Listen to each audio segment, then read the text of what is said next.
திருச்சிற்றம்பலம். இந்த 19வது சத்சங்கத்திலே நல்ல அற்புதமான சில கருத்துக்களை நம்ம சிந்திக்க போகிறோம். உதாரணத்தோடு சான்றோடு அப்படி செய்திருக்க அடியாருடைய சான்றோட பல நல்ல சிந்தனைகளை நாம் செயல்படுத்த போகிறோம். இதற்கு வரவேற்றிருக்கக்கூடிய அடியார்களுக்கு பெரிய நன்றியை தெரிவித்துக் கொள்கிறேன். யார் அவர் கூப்பிடணுமோ அவங்கள தான் இது பண்ண முடியும், அது எல்லாராலையும் வந்து செயல்படுத்த முடியாது. திருவருள் தெரிவித்தாதான் வர முடியும். திரோபவம் திருவருள் ரெண்டு இருக்குது.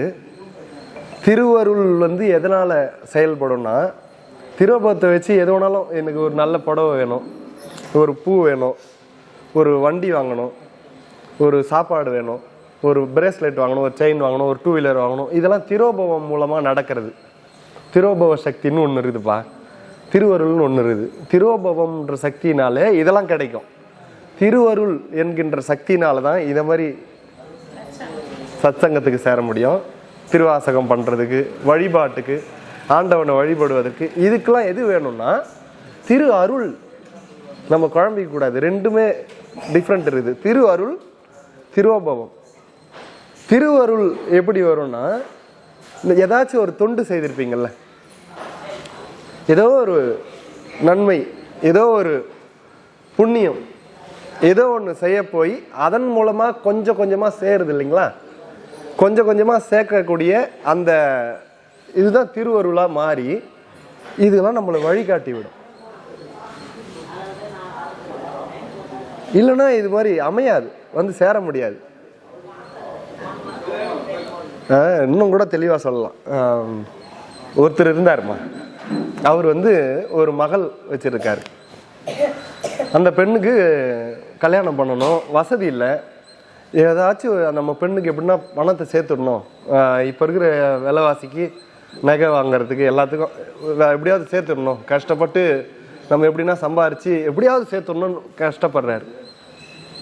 கஷ்டப்பட்டு ஏதோ வேலைக்கு போயிட்டு அவரால் முடிஞ்சதை சம்பாதிக்கிறாரு. கிடைக்கிற நேரத்தில் ஏதாச்சும் பண்ணி எப்படி சம்பாதிக்க முடியும், டக்குன்னு போயினே இருக்காரு. ஒரு 10 மூட்டை ஏற்றி வைப்பா, உனக்கு 100 ரூபா தரேன்னா அதே செய்வார். ஏதோ ஒரு 100 ரூபா கிடைக்குதே அப்படின்னு. எந்தெந்த சூழ்நிலையில் எப்படி எப்படி காலையில் 8 மணிக்கு ஆஃபீஸுக்கு போயிட்டு பெருக்கி விட்டால் அதுக்கு ஒரு 200 ரூபா எக்ஸ்ட்ரா தரேன்னு இருக்காங்க. சரி, ஏதோ ஒரு 200 ரூபா கிடைக்குது அப்படின்ட்டு ஒரு 10 நிமிஷம் முன்னாடியே போயிட்டு அதன் மூலமாக அந்த செயலை செய்தால் ஒரு கூட ஒரு பணம் கிடைக்கும். இப்படி எப்படிலாம் செலவு சேவை செய்தால் பணம் இன்னும் சம்பாதிக்க முடியும் அப்படின்னு பார்த்து நல்லா சம்பாதிச்சார். சம்பாதிச்சது மட்டும் இல்லாமல் என்ன பண்ணாரு, அதை செலவாக்காம பார்த்துக்கிட்டாரு. சம்பாதிச்சிடலாம் ஏதோ எப்படியோ பண்ணி அதை தேவையில்லாமல் செலவு பண்ணாமையும் மெயின்டைன் பண்ணுறாரு. நம்ம சாப்பிட்றதை குறைச்சிக்கிட்டாரு, தேவையில்லாத 3 டீ குடிக்கிறத குறைச்சிக்கிட்டாரு. அப்படி எப்படிலாம் சம்பாரிச்சதை அப்படியே சேவிங்ஸ்ல வச்சிருக்கிறதுக்கு முயற்சி பண்ணார். இப்படி வாயை கட்டி வயிற்றை கட்டி எப்படியோ இது பண்ணி அந்த பெண் கல்யாணத்துக்காக இவ்வளோ சிரமப்பட்டு சேர்க்கிறார். இந்த கான்செப்டை அப்படியே மைண்டில் வச்சுங்க, புரியுதுங்களா எல்லாருக்கும்? இது எல்லாரும் புரிஞ்ச கருத்து. அவருக்கு ஒரு பெண் இருக்குது, அதை கல்யாணம் பண்ணுறதுடைய நோக்கத்துக்காக.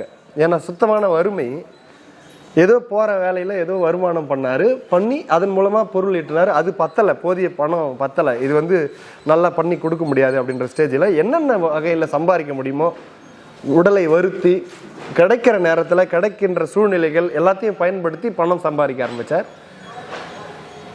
அப்படி சேகரிக்கப்பட்ட பணத்தை எந்த வகையிலும் செலவு செய்யாமல், தேவையில்லாமல் ஒரு பைசா கூட செலவு செய்யாமல் அதை சேவ் பண்ண கற்றுக்கிட்டார்.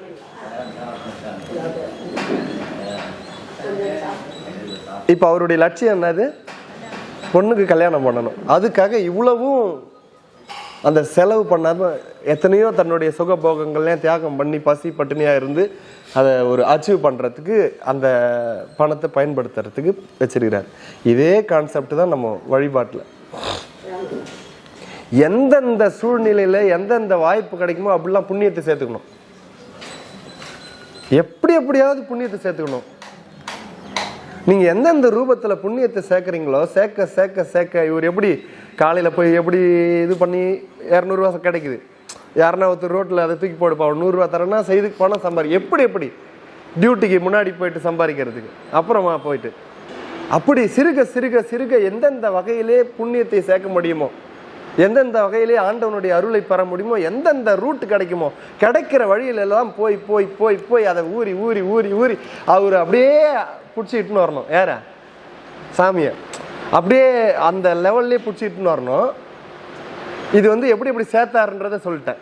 அதுக்கு அடுத்தது அவர் என்ன பண்ணாரு, செலவு பண்ணாத பார்த்துக்கிட்டாருன்னு ஒரு கான்செப்ட் சொன்னா, பொருளை சேர்த்துட்டாரு, கஷ்டப்பட்டு சம்பாதிக்கிறாரு, ஆனால் அது எந்த வகையிலையும் விரயமாகாத தேவையில்லாத செலவு பண்ணாத பார்த்துக்கிறதுடைய குறிக்கோள் வழிபாட்டில் என்னன்னா, எதுவும் இதை கொடுன்னு கேட்காத, சாமி கிட்ட இதை கொடுன்னு நீ ஏதோ ஒன்று இவ்வளோ தர்மம் செய்து இவ்வளோ வழிபாடு செய்து நீ இதை கொடுன்னு கேட்டீங்கன்னா அதுக்கான டேலி ஆகிடும், முடிஞ்சு போச்சு. நீ இவ்வளோ பாடுபட்டது ஈக்குவல். இப்போ திருவருள் உனக்கு தடைப்படும், இது மாதிரி சத்சங்கத்தில் சேர முடியாது. திருவருள் துணை இருக்கணும்னா ஒவ்வொரு படியிலையும் நம்மளுக்கு துணை இருக்கணும், இல்லைன்னா அந்த கோல் அடையவே முடியும். ஒரு படியிலையும் இருக்கும் திருவருள் துணை. திருவருள் லாஸ்டா அந்த முக்தி அடைகிற தருணத்துக்கு மட்டும்தான் திருவருள்னா கிடையாது. நீ ஏறுற ஒரு படிக்கும் திருவருள் தான் உன்னை அடுத்தடுத்து அடுத்தடுத்து அடுத்தடுத்து அடுத்தடுத்து கொண்டு போகணும். நீ நடுவுலே கேட்டு வாங்கிட்டேன்னு வச்சிங்க, அவ்வளோதான். அதுக்கு நீ திருவாசகம் பழம்னப்பா, நீ அதை கேட்டு வாங்கின்னு போயிட்டப்பா, ஈக்குவல் ஆயிடுச்சு. உனக்கு இல்லை திருவருள் இல்லை, திருவாபவம்னா இருக்குது, எடுத்து வச்சுக்கோ. 108 சுத்தினப்பா கோயில், சுற்றி முடிச்சுட்டு கற்பூரம் ஏற்றிட்டு இதை கொடுத்து கேட்டேன், கொடுத்துட்டேன்ப்பா, அதுக்கு ஈக்குவல் ஆயிடுச்சுப்பா. அதை வச்சு உனக்கு முக்தியெல்லாம் தர முடியாது, அடுத்த படிக்கு கூட இட்டு போக முடியாது. இது எல்லா அடியார்களுக்கும் பொருந்தும் நான் சொல்லலை, இங்க இருக்கிற அடியாருக்கு பொருந்தும். ஏன்னா இவங்க எல்லாருமே 19 சத்சங்க அட்டன் பண்ணி அந்த அந்த கெப்பாசிட்டி உருவாக்கியாச்சு, இங்க உள்ள உருவாக்கியாச்சு. இங்க இருக்கிற ஒவ்வொருத்தருக்கும் இது கொடுன்னு கேட்குற அளவுக்கு இல்லை, அந்த தாண்டி வந்தாச்சு. அப்படிப்பட்ட அடியார் தான் இங்க இருக்கிறவங்களாம். அப்படியேன்னா கூட பிறருக்காக கேட்குறவங்க தான் இது. அந்த கான்செப்ட் புரியுது இல்லையா? ஒருத்தர் பொண்ணு கல்யாணம் பண்ணுறதுடைய ஒரு லட்சியம், அதுக்காக சம்பாதிக்கிறாரு, செலவு பண்ணாத பார்த்துக்கிட்டா மாதிரி நம்மளுடைய கான்செப்ட் என்னன்னா முக்தி. அந்தளவுக்கு அந்த அந்த நிலை போகிறதுக்கு நம்மளுக்கு ஒரு படியிலையும் சாமி தான் நம்மளை நகர்த்தி செல்லணும். அதற்கு விரயமாகாத பார்த்துக்கணும். அது விரயம் தான் நீ கேட்பது இல்லாமல் இருந்தால் திருவருளாக மாறி உன்னை அடுத்தடுத்த கட்டத்துக்கு நகர்த்தி கொண்டு போய் அந்த நிலையை நிச்சயமாக நம்மளுக்கு சாமி தருவார் என்பதிலே எந்த விதமான மாற்று கருத்து கிடையாது. அப்படிப்பட்ட ஒரு அற்புதமான தருணத்திலே ஒரு நல்ல கான்செப்ட்ல இப்போ நம்ம சிந்திக்க போறோம். அதே திருவருள் 2 வகை செய்யும். திருவருள்ல 2 ஸ்டேஜ் இருக்குது. ஒன்று பரஞானம், இன்னொன்று அபரஞானம்னு சொல்லுவாங்க. 2 ஞானம், ஞானங்கள்ல 2 வகைப்படும். ஒன்று பரஞானம், இன்னொன்று அபரஞானம். பரஞானம் அப்படின்னா என்னன்னா, நம்ம எந்த முயற்சியும் பண்ணுவானா சாமி தானா அவரா தேடி வந்து செய்வார். மாணிக்கவாசகர் செய்தாருல்ல, அருணகிரிநாதர் கூப்பிட்டாரன்னா, ராஜகோபுரம் கிளி கோபுரம் வருது திருவண்ணாமலை, அதை இப்படி பார்த்தாலே மயக்கம் வரும், அவ்வளோ ஹைட்டு. அது மேலேருந்து அவர் குதிக்கிறார். குதிக்கும் போது கூட என்னை முருகா காப்பாற்று, ஈஸ்வரா காப்பாற்றுன்னு சாமி பேரெல்லாம் கூட அவர் பயன்படுத்தலை. ரொம்ப மனம் நொந்து இனிமேல் பிறக்கக்கூடாதுரா, எப்பா இந்த பிறவி போதுண்டான்னு குச்சார். எதுக்கு பிறவி வேணாம், முக்தி வேணும்னா. ரொம்ப அது தெரியும் இல்லையா எல்லாருக்கும் அவருடைய வாழ்க்கை. அவங்க அக்கா ஒரு வார்த்தை சொல்லிடுவாங்க, அது தாங்கிக்க முடியாத, இதுக்கப்புறம்லாம் வாழ முடியாதுராப்பா, இதுக்கு மேலே ஒரு பிறவியில் கேவலமான வாழ்க்கை கிடையவே கிடையாது, நான் இறந்துடுறேன் அப்படின்னு சொல்லிட்டு அது மேலே ஏறி எதையும் பார்க்காத அப்படி குதிச்சிட்டார். அவர் கூப்பிடவே இல்லை, முருகா என்னை காப்பாற்று, எதுவுமே சொல்லலை, என்னை காப்பாற்று. சாட்சாத் முருகப்பெருமான் அவர் அப்படியே தாங்கி இறக்கி விட்டார். அருணகிரி அப்படின்னு சொல்லி இறக்கி சும்மா இரு சொல்லறன்னு சொல்லிட்டு உபதேசம் பண்ணாங்க சாமி. அப்போ அந்த இடத்துல அருணகிரியார் கேட்கல, கேட்டு பெறல, தானா நிகழ்ந்தது. அது பேர் பரஞானம்னு பேர். பரஞானம்ன்றது பல ஜென்மாக்கள்ல செய்த தொடர்பினாலே இருக்கக்கூடிய நல்வினைகளின் பலனால இப்போ நான் சொன்ன மாதிரி அந்த திருவருள் மூலமாக தானா நிகழ்வது. நம்ம எந்த கோயிலுக்குமே போக வேண்டியதில்லை, அது தானா நம்மளை தேடி சாமி வருவார். அது ஒரு பரஞானம் ஸ்டேஜ். அப்படி வர வைத்தவர்களுக்கு பரஞானம்னு சொல்லுவாங்க. இது ஒரு வகை. எல்லாருக்கும் கிடைக்குமா? அது எல்லாருக்குமே வாய்ப்பு இருக்குதா? இன்னொரு கான்செப்ட் இருக்குது, அபரஞானம்னு பேர். கரெக்ட், அவரை பற்றி தான் நான் சொல்ல வரேன். பரஞானம் யாருக்கு சொன்னேன்? அருணகிரியாருக்கு தானா நிகழ்ந்தது.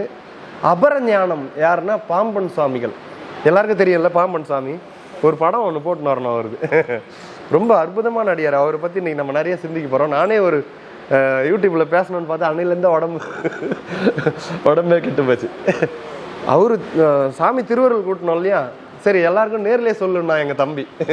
ஏன் அதெல்லாம் இது பண்ணுறீங்க, நீங்கள் அதை சொல்லுங்கள். ஏன்னா அது பாருங்கள், இன்றைக்கி நான் சொல்ல போகிற கருத்தில் என்ன ஆக போகிறீங்க பாருங்கள். அப்படி ஒரு கதை எல்லாம் என்னங்க சொல்கிறது பாருங்க, சிந்திக்கலாம். அதில் அபரஞானம்னு சொல்லுவாங்க. அபரஞானம்ன்றது நம்மளே விழைவது. என்னடா இது, ஒன்றுமே இல்லையாடா லைஃபு, எனக்கு சாமி நீ தான் எனக்கு வழி காட்டணும், எனக்கு வேற வழியே கிடையாது, நீ தான் எனக்கு அருள் பண்ணணும், நீ தான் எனக்கு குருநாதர், நீ தான் எனக்கு அந்த நிலையை தரணும் அப்படின்னு சொல்லி இந்த ஆன்மா தானாக முயற்சி செய்து அந்த நிலையை அடைவது அபரஞானம். இன்னொன்று கூட இதுக்கு எளிமையாக சொல்லலாம். கேம்பஸ் இன்டர்வியூவில் செலக்ட் ஆகி லெட்ரு வரும் தானா வீட்டுக்கு. ஏன்பா ஹுண்டாய் கம்பெனிக்கு வேலை கிடச்சிருது வாப்பான்னு லெட்ரு வரும். என்னடா நம்ம போடவே இல்லை, தானே வருதே. இது பரஞானம்.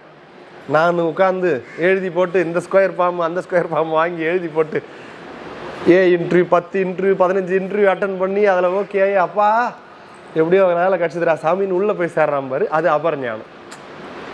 இதில் எது ஈஸி? பரஞானம்.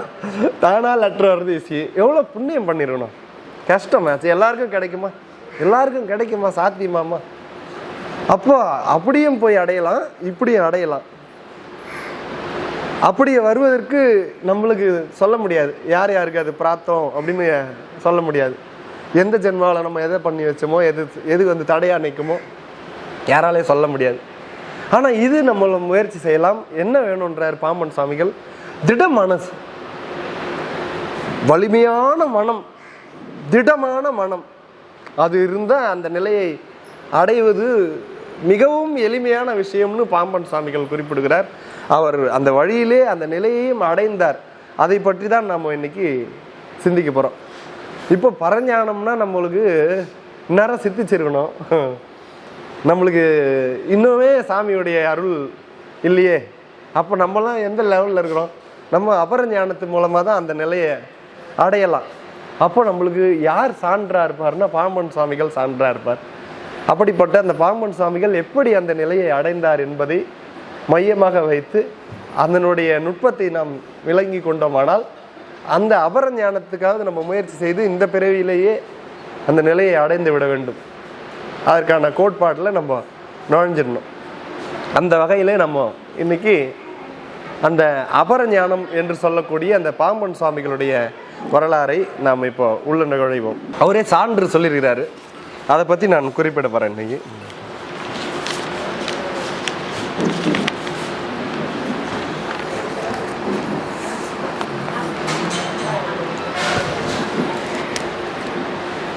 அபரஞானம் பெற்ற பாம்பன் சுவாமிகள் 1848 அவர் தோன்றியது. 1848 பாம்பன் சுவாமிகள் ராமேஸ்வரத்தில் தோன்றுகிறார் சாமி.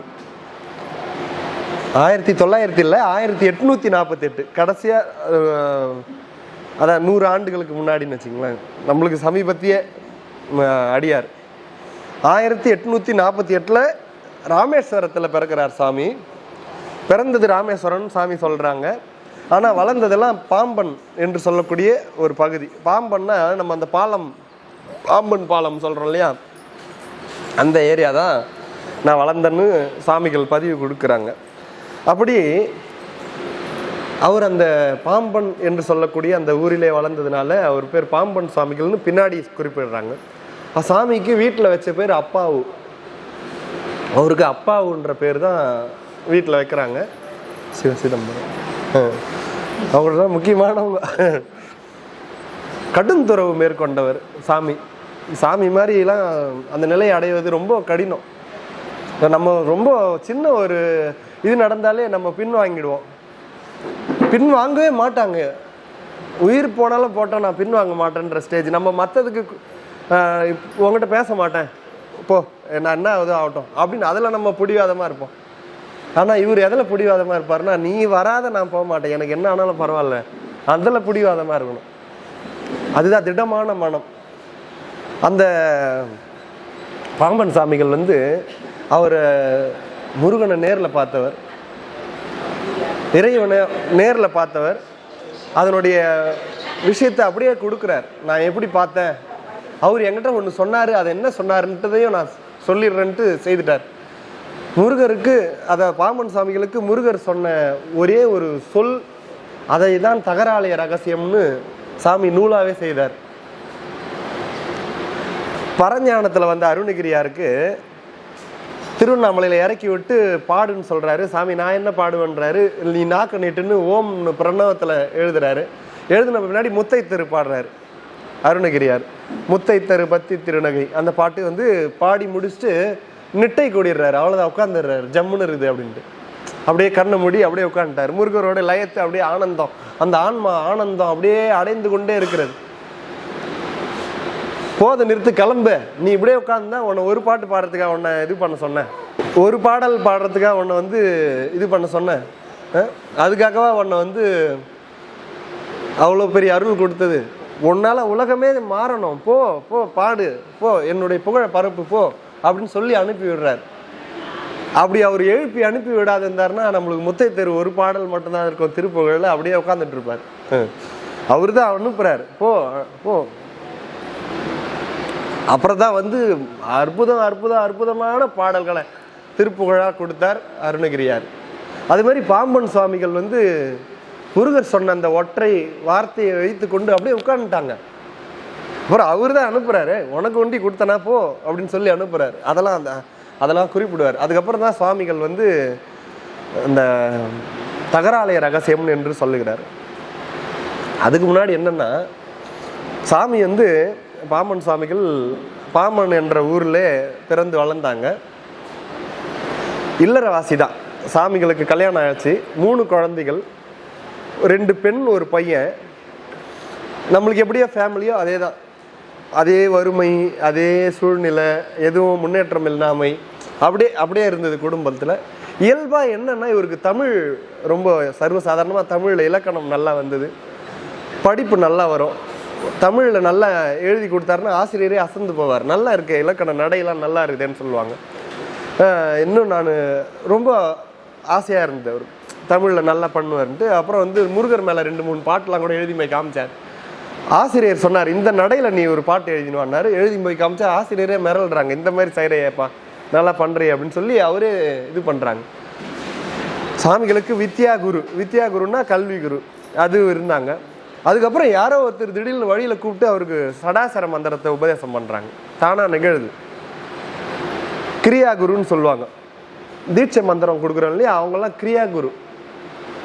அந்த கிரியா குருவும் அவருக்கு கிடைச்சாங்க. அதன் மூலமாக சடாச்சர மந்திரத்தை சொல்லி முருகன் மேலே எண்ணெயடையாவது ஆற்றலை பெற்றவர், அனுகிரகம் பயந்தவர். பல முறை அவருக்காக தல யாத்திரைலாம் போகிறார். சாமிகள் வந்து அடிக்கடி தல யாத்திரை போவாங்க. நம்மளுக்கு அப்படி தான் காஞ்சிபுரம் வந்து ஒரு ஊராக தல யாத்திரை வரும்போது காஞ்சிபுரத்துக்கு வந்து தல யாத்திரை செய்கிறாங்க. செய்துட்டு கட்சி ஏகம்பத்தை, இது இப்போ கும்பாபிஷேகம் வரப்போதா ஏகாம்பரநாதருக்கு, காஞ்சி கோட்டம் வந்து பயங்கரமான இடம். சிவபூஜை பண்ணுறதுக்காக அம்பாலையே சாமி இங்கே அனுப்பி வச்சார். அப்படி ஒரு இடம். அம்பாள் சிவபூஜை செய்த இடம் இன்னைக்கு இருக்கிற அந்த ஏகாம்பரநாதர் கோவில். அம்பாள் தான் முதல் கோட்டம், அதனால தான் காஞ்சி காம கோட்டம்னு பேர். அதுக்கப்புறம் சிவக்கோட்டம், சாமி வந்து அம்பாளுக்கு சிவபூஜை செய்கிறதுனால சிவக்கோட்டம், திருமால் வந்து வழிபட்டதுனால விஷ்ணு கோட்டம், முருகன் வந்து வழிபட்டதுனால குமரக்கோட்டம். 4 கோட்டம் உள்ள ஒரே புண்ணிய பூமி காஞ்சி காமகோட்டம், காஞ்சிபுரம் தான். இன்றைக்கும் அந்த கோயில் போனோம்னா அம்பாள் சிவபூஜை செய்து கொண்டிருப்பாள். என்றைக்கும் நித்தியம் சிவபூஜை செய்யக்கூடிய இடம். நம்ம போய் அங்கே தரிசனம் பண்ணோம்னா சிவபூஜையில் கலந்து கொண்டதாக ஐதீகம். அம்பாளுடைய சிவபூஜையில் நம்ம கலந்து கொண்டதாக ஐதீகம். அப்படி அந்த ஊருக்கு வருகிறார் சாமி. வந்து தல யாத்திரை மேற்கொண்டுட்டு கையில் பொருள் செலவாகிச்சு. இப்போ கிளம்புனா கரெக்டாக இருக்கொண்டு ஊர் கிளம்புறதுக்கு வராரு. வழியில் நல்லா ஒரு ஜெய்ஜாண்டிக்காக ஒருத்தர் கடுக்கன் போட்டுக்கிட்டு நல்லா பட்டை எடுத்துக்கொண்டு எதிரில் வராரு. யார் நீர், வெளியூரோ அப்படின்னு கேட்குறாரு. நல்ல அதிகார நட கேட்குறாரு இவர். ஆம். எவ்வூர்? பாம்பன். ஏற்காதர் வந்தீர்? தல யாத்திரை. தரிசனம் செய்து ஆயிட்டோ? ஆகிவிட்டது. குமரக்கோட்டம் போனீரோ? குமரக்கோட்டமா? ஆம். இங்க முருகர் கோயில் இருக்குது. முருகர் கோயில் குமரக்கோட்டம் இருக்கு, எனக்கு தெரியாது. வா, உங்களை அழைத்துக் கொள்கிறேன். கூட்டின்னு போறாரு. குமரக்கோட்டம் இருக்கான்னு தெரியவே தெரியாது இவருக்கு. இட்டுன்னு போயிட்டு இதோ பாரு அப்படின்னு கூட்டு கொடி மரத்தான் நில்லு, இதோ பாரு நல்லா தெரியும் பாரு சாமி அப்படின்னாரு. வந்து நின்று சாமியை பார்த்தாங்க, அவர் மறைஞ்சிடுறாரு. ஆஹா, அற்புதமா இருக்குதுன்னு கூட்டின்னு வந்தவருக்கு நன்றி சொல்லணும்னு பார்த்தா ஆளை காணோம். அப்பதான் தெரியுது அவருக்கு, ஓ வந்ததே சாமி தான் அப்படின்னு. அதுலேயும் அவர் சாட்டிஸ்ஃபேக்ஷன் ஆகலை. சாமி தரிசனம் பண்ணார், போயிட்டாரு. ஒரு ஜமீன் கிட்ட மரம் வெட்டி பொருள் ஈட்டுறதுக்காக என்ன பண்ணார், மரம் வெட்டி போய் வியாபாரம் பண்ணாதான் வருமானம் பண்ண முடியும். அப்போ ஜமீனுக்கு அந்த பணத்தை கொடுக்க முடியல. ஒரு 4 பாகமாக பிரித்து பணம் தரணும். 3 பாகம் செட்டில் பண்ணிட்டாரு. லாஸ்ட் பாகத்துக்கு என்ன பண்ணிட்டாரு, பண்ண முடியல. வித்தாதான் அதை கொடுத்துன்னு வந்து கொடுக்க முடியும். அதுக்குள்ள ஜமீன் என்ன பண்ணிட்டாரு, கேஸ் போட்டாங்க கோர்ட்டில் இவர் சாமி மேலே. எனக்கு செட்டில் பண்ணலை, அதனால வட்டியும் முதலமா எனக்கு தரணும் அப்படின்னு கோர்ட்டில் கேஸ் பண்ணார். இவர் என்ன பண்ணார், வட்டிக்கு பணம் இல்லையே நம்ம என்ன பண்ணுறது அப்படின்னு சொல்லிட்டு வக்கீலுக்கு ஏற்பாடு பண்ணார். கீழ்கோர்ட்டில் போச்சு. கீழ்கோர்ட்டில் வந்து தீர்ப்பு வருது. அவர் வியாபாரம் பண்ணதானப்பா பணம் கிடைக்கும், அது மூலமாக தானே உனக்கு தர முடியும். அதனால் அவர் எப்போ வியாபாரம் பண்ணுறாரோ அப்போ நீ பணம் வாங்கிக்கன்னு சொல்லி சாமிகளுக்கு சாதகமாக கீழ்கோர்ட்டில் தீர்வாச்சு. அப்பா முருகான் திருப்தியாக வந்து உட்கார்ந்தார். ஜமீனாச்சே பெரிய பணம் வச்சுருந்தார். ஜமீனாருக்கு பெரிய பணம் இருக்கவே அவர் மேற்கோட்டுக்கு போயிட்டு முயற்சி பண்ணிட்டார். சாமிகளால் தாங்கிக்க முடியல. என்னடா இது, கீழ்கோர்ட்டில் நம்மளுக்கு சாதகமாக வந்துடுச்சு, மறுபடியும் மேற்கோட்டுக்கு முறையிடுறாங்களே, அதுக்கு பணம் கூட இல்லையே, நம்ம என்ன பண்ணுறதுன்ட்டு வக்கீல ஏற்பாடு பண்ணுறாரு. மேற்கோட்டுக்கு போனால் சரி, கீழ்கோட்டே தீர்ப்பு நம்ம பக்கம் சாதகமாக வந்துடுச்சு, மேரில் என்ன மாறியா வரபோதுன்னு இவர் தைரியமாக போனார். அங்கே போனால் என்ன பண்ணிட்டாங்க, மேல்கோர்ட்டில் வந்து ஆமாம் அவர் கேட்குறது நியாயம் தானே, ஜமீனு நீ பொருளை விற்றுக்கோ விற்காத போய்க்கோ, அவர்கிட்ட வாங்கின பணத்துக்கு நீ கொடுத்தாகணும் இல்லையா, வட்டி முதலமாக கொடுத்தாகணுன்ட்டான் மேல்கோர்ட் வக்கீல். ஆடி போயிட்டார் சாமி. நல்ல வேலையாக இவருடைய வக்கீல் ஒரு நாள் டைம் கேட்டார். அது அவர் வாயில் தோணி, ஒரு நாள் வாய்ப்பு கொடுங்க, டைம் கொடுங்க. சரி நாளைக்கு தீர்ப்பு வழங்கப்படும் சொல்லிட்டு போயிட்டான். துடிச்சிட்டார் சாமி. பொருளே காசே இல்லை, என்ன பண்ணுவார், வக்கீலுக்கு கொடுக்கறதுக்கே காசு இல்லை, வட்டி முதலமா எப்படி இதில் தர்றது. அதனால என்ன பண்ணுறதுன்னு தெரியாத இவர் என்ன பண்ணுறாரு, பக்கத்தில் நேராக போனார் ஒரு சிவாலயம். சிவாலயத்துக்கு போயிட்டு நேராக முருகர் சந்நிதி இருந்து, எப்பா முருகா புலம்புறாரு. முருகா இது என்ன, இது சோதனை, இதெல்லாம் சரி வராது, இப்படி இருந்தால் நான் என்ன பண்ணுவேன், கீழ்கோர்ட்டில் சாதகமாக வந்தது இப்படினானா இப்படி ஆயிடுச்சேன்ட்டு ரொம்ப வருந்தி போயிட்டு அயர்ந்து அப்படியே புரண்டு புரண்டு படுக்கிறார் கோவில்லையே. அப்படி படுத்துக்கிட்டார் பாருங்க. சரியா ஒரு மணி நேரம் இருக்கும். அப்பா எழுந்துருப்பா, என்ன தூங்குறியா, எழுந்துரு அப்படின்னாங்க. அப்படியே கண்ணு அப்படியே சரியான தூக்கத்தில் இருக்கிறார். எழுந்தார். என்ன பகல்லே தூக்கமா, இந்த பேப்பர்ல என்ன எழுதிருன்னு படிச்சு சொல்லுங்க. பேப்பரா என்ன அதுன்னு அவர் கண்ணுக்கு தெரியல, அவ்வளோ தூக்கம் அவர். என்ன எழுதிருது பாரு, என்ன படிச்சு சொல்லியா, தூங்குறவனை எழுப்பி தூங்குறியான்னு கேட்கறது தான். பேப்பரை கொடு, அதெல்லாம் அது கொடுத்து படின்னு வேறன்றாரு. இவருக்கு ஒன்றுமே புரியல. இவர் வாங்கி அந்த பேப்பரை பார்க்குறாரு. பார்த்தா எழுதிருது, கீழ்கோர்ட்டிலே என்ன தீர்ப்பு வந்ததோ அதே தான் மேற்கோட்டிலும் வரும் அப்படின்னு பார்த்து, அப்பா என்னடா இதுன்ட்டு விழுத்து பார்த்தா ஆளை காணோம். பேப்பரை கொடுத்தவர் காணோம், எழுப்புனவர் காணோம், தூங்குனியான்னு கேட்டாரே யாரு அப்படின்னு தான் அப்புறம் அவருக்கு தெரியுது, வந்தது முருகர்னு தெரியுது. சாமி சர்டிஃபிகேஷன் ஆகலை. 2 தடவைப்பா வந்துருக்கிறாரு. அப்படியே போனாரு, நேராக கோர்ட்டுக்கு கூப்பிட்டாங்க, போனாரு, அதே தீர்ப்பு. ஆமாம் கீழ்கோர்ட்டில் சொல்லியாச்சு அதே தான் அப்படின்னு சொல்லிட்டு அங்கேயும் இவருக்கு சாதகமாக முடிஞ்சது. அப்புறம் வந்து நீ எப்போ விற்பனை ஆகுதோ அப்போ நீ கொடுத்துக்கோன்னு சொல்லி வட்டிலாம் வேணான்னு சொல்லி தீர்ப்பாயிடுச்சு. சாமிக்கு ரொம்ப திருப்தியாக போச்சு. இதெல்லாம் அவருக்கு இடையிலேயே நடந்தது. சாமியை தரிசனம் பண்ணுறதுக்கு முன்னாடியே அவ்வப்போது வருவார். ஆனால் சாமியை முருகனாலாம் வந்து காட்சி தர மாட்டார். அப்படி வந்தால் காலை விட்டுருவோமா, எகிரி பிடிச்சிக்க மாட்டோம். சுந்தரருக்கு 5 தடவை வந்தாருமா சாமி, 5 முறையும் கண்டுபிடிக்கல. அதுதான் ஹைலைட்டு. சாமி 5 தடவை வராரு லைஃப்ல, 5 வாட்டி சாமி வராரு. ஆனா 5 தடவை அவருக்கு தெரியாது வந்தது சாமின்னு. போன பின்னாடி தான் விட்டனேன்னு தெரிஞ்சா கூட பிடிச்சின்னு போயிட மாட்டாங்களா? சாமி தெரியாது மாதிரி அப்படிதான் வருவார். நெட்டை வந்துட்டாலே சாமி மாணிக்கவாசகர் தெரிஞ்சு வந்தாரு. அப்படி கண்ணை மூடனாரு, மூடினாரு, முடிஞ்சு போச்சு, அவ்வளோதான். அது எத்தனை நாள் போச்சுன்னு தெரியல. இவங்க எப்போ காலி பண்ணின்னு போனாங்கன்னே தெரியாது அவருக்கு. அந்த ஆனந்தத்தில் அந்த ஆத்மா தலைக்க ஆரம்பிச்சிடும். அதனால இவங்களுக்கு தெரியாது. இவர் அதை நம்மளாம் ஒரு பூ வச்சுட்டு அப்போ விழுந்தாலே அப்பா திருப்தி ஆகி போகுது. கண்ணிலேயே 6 தடவை காட்சி கொடுத்தாச்சு, சாட்டிஸ்ஃபேக்ஷன் ஆக மாட்டாங்க. என்னையா இதெல்லாம், எனக்கு இது வேணாம், இன்னும் நீ கொடு, என்னன்னு இதெல்லாம் நம்ம பூ இருந்தாலே அப்பா எம்பெருமானே போதும்பா இவன்னு திருப்தி ஆகாது அவங்களுக்கு.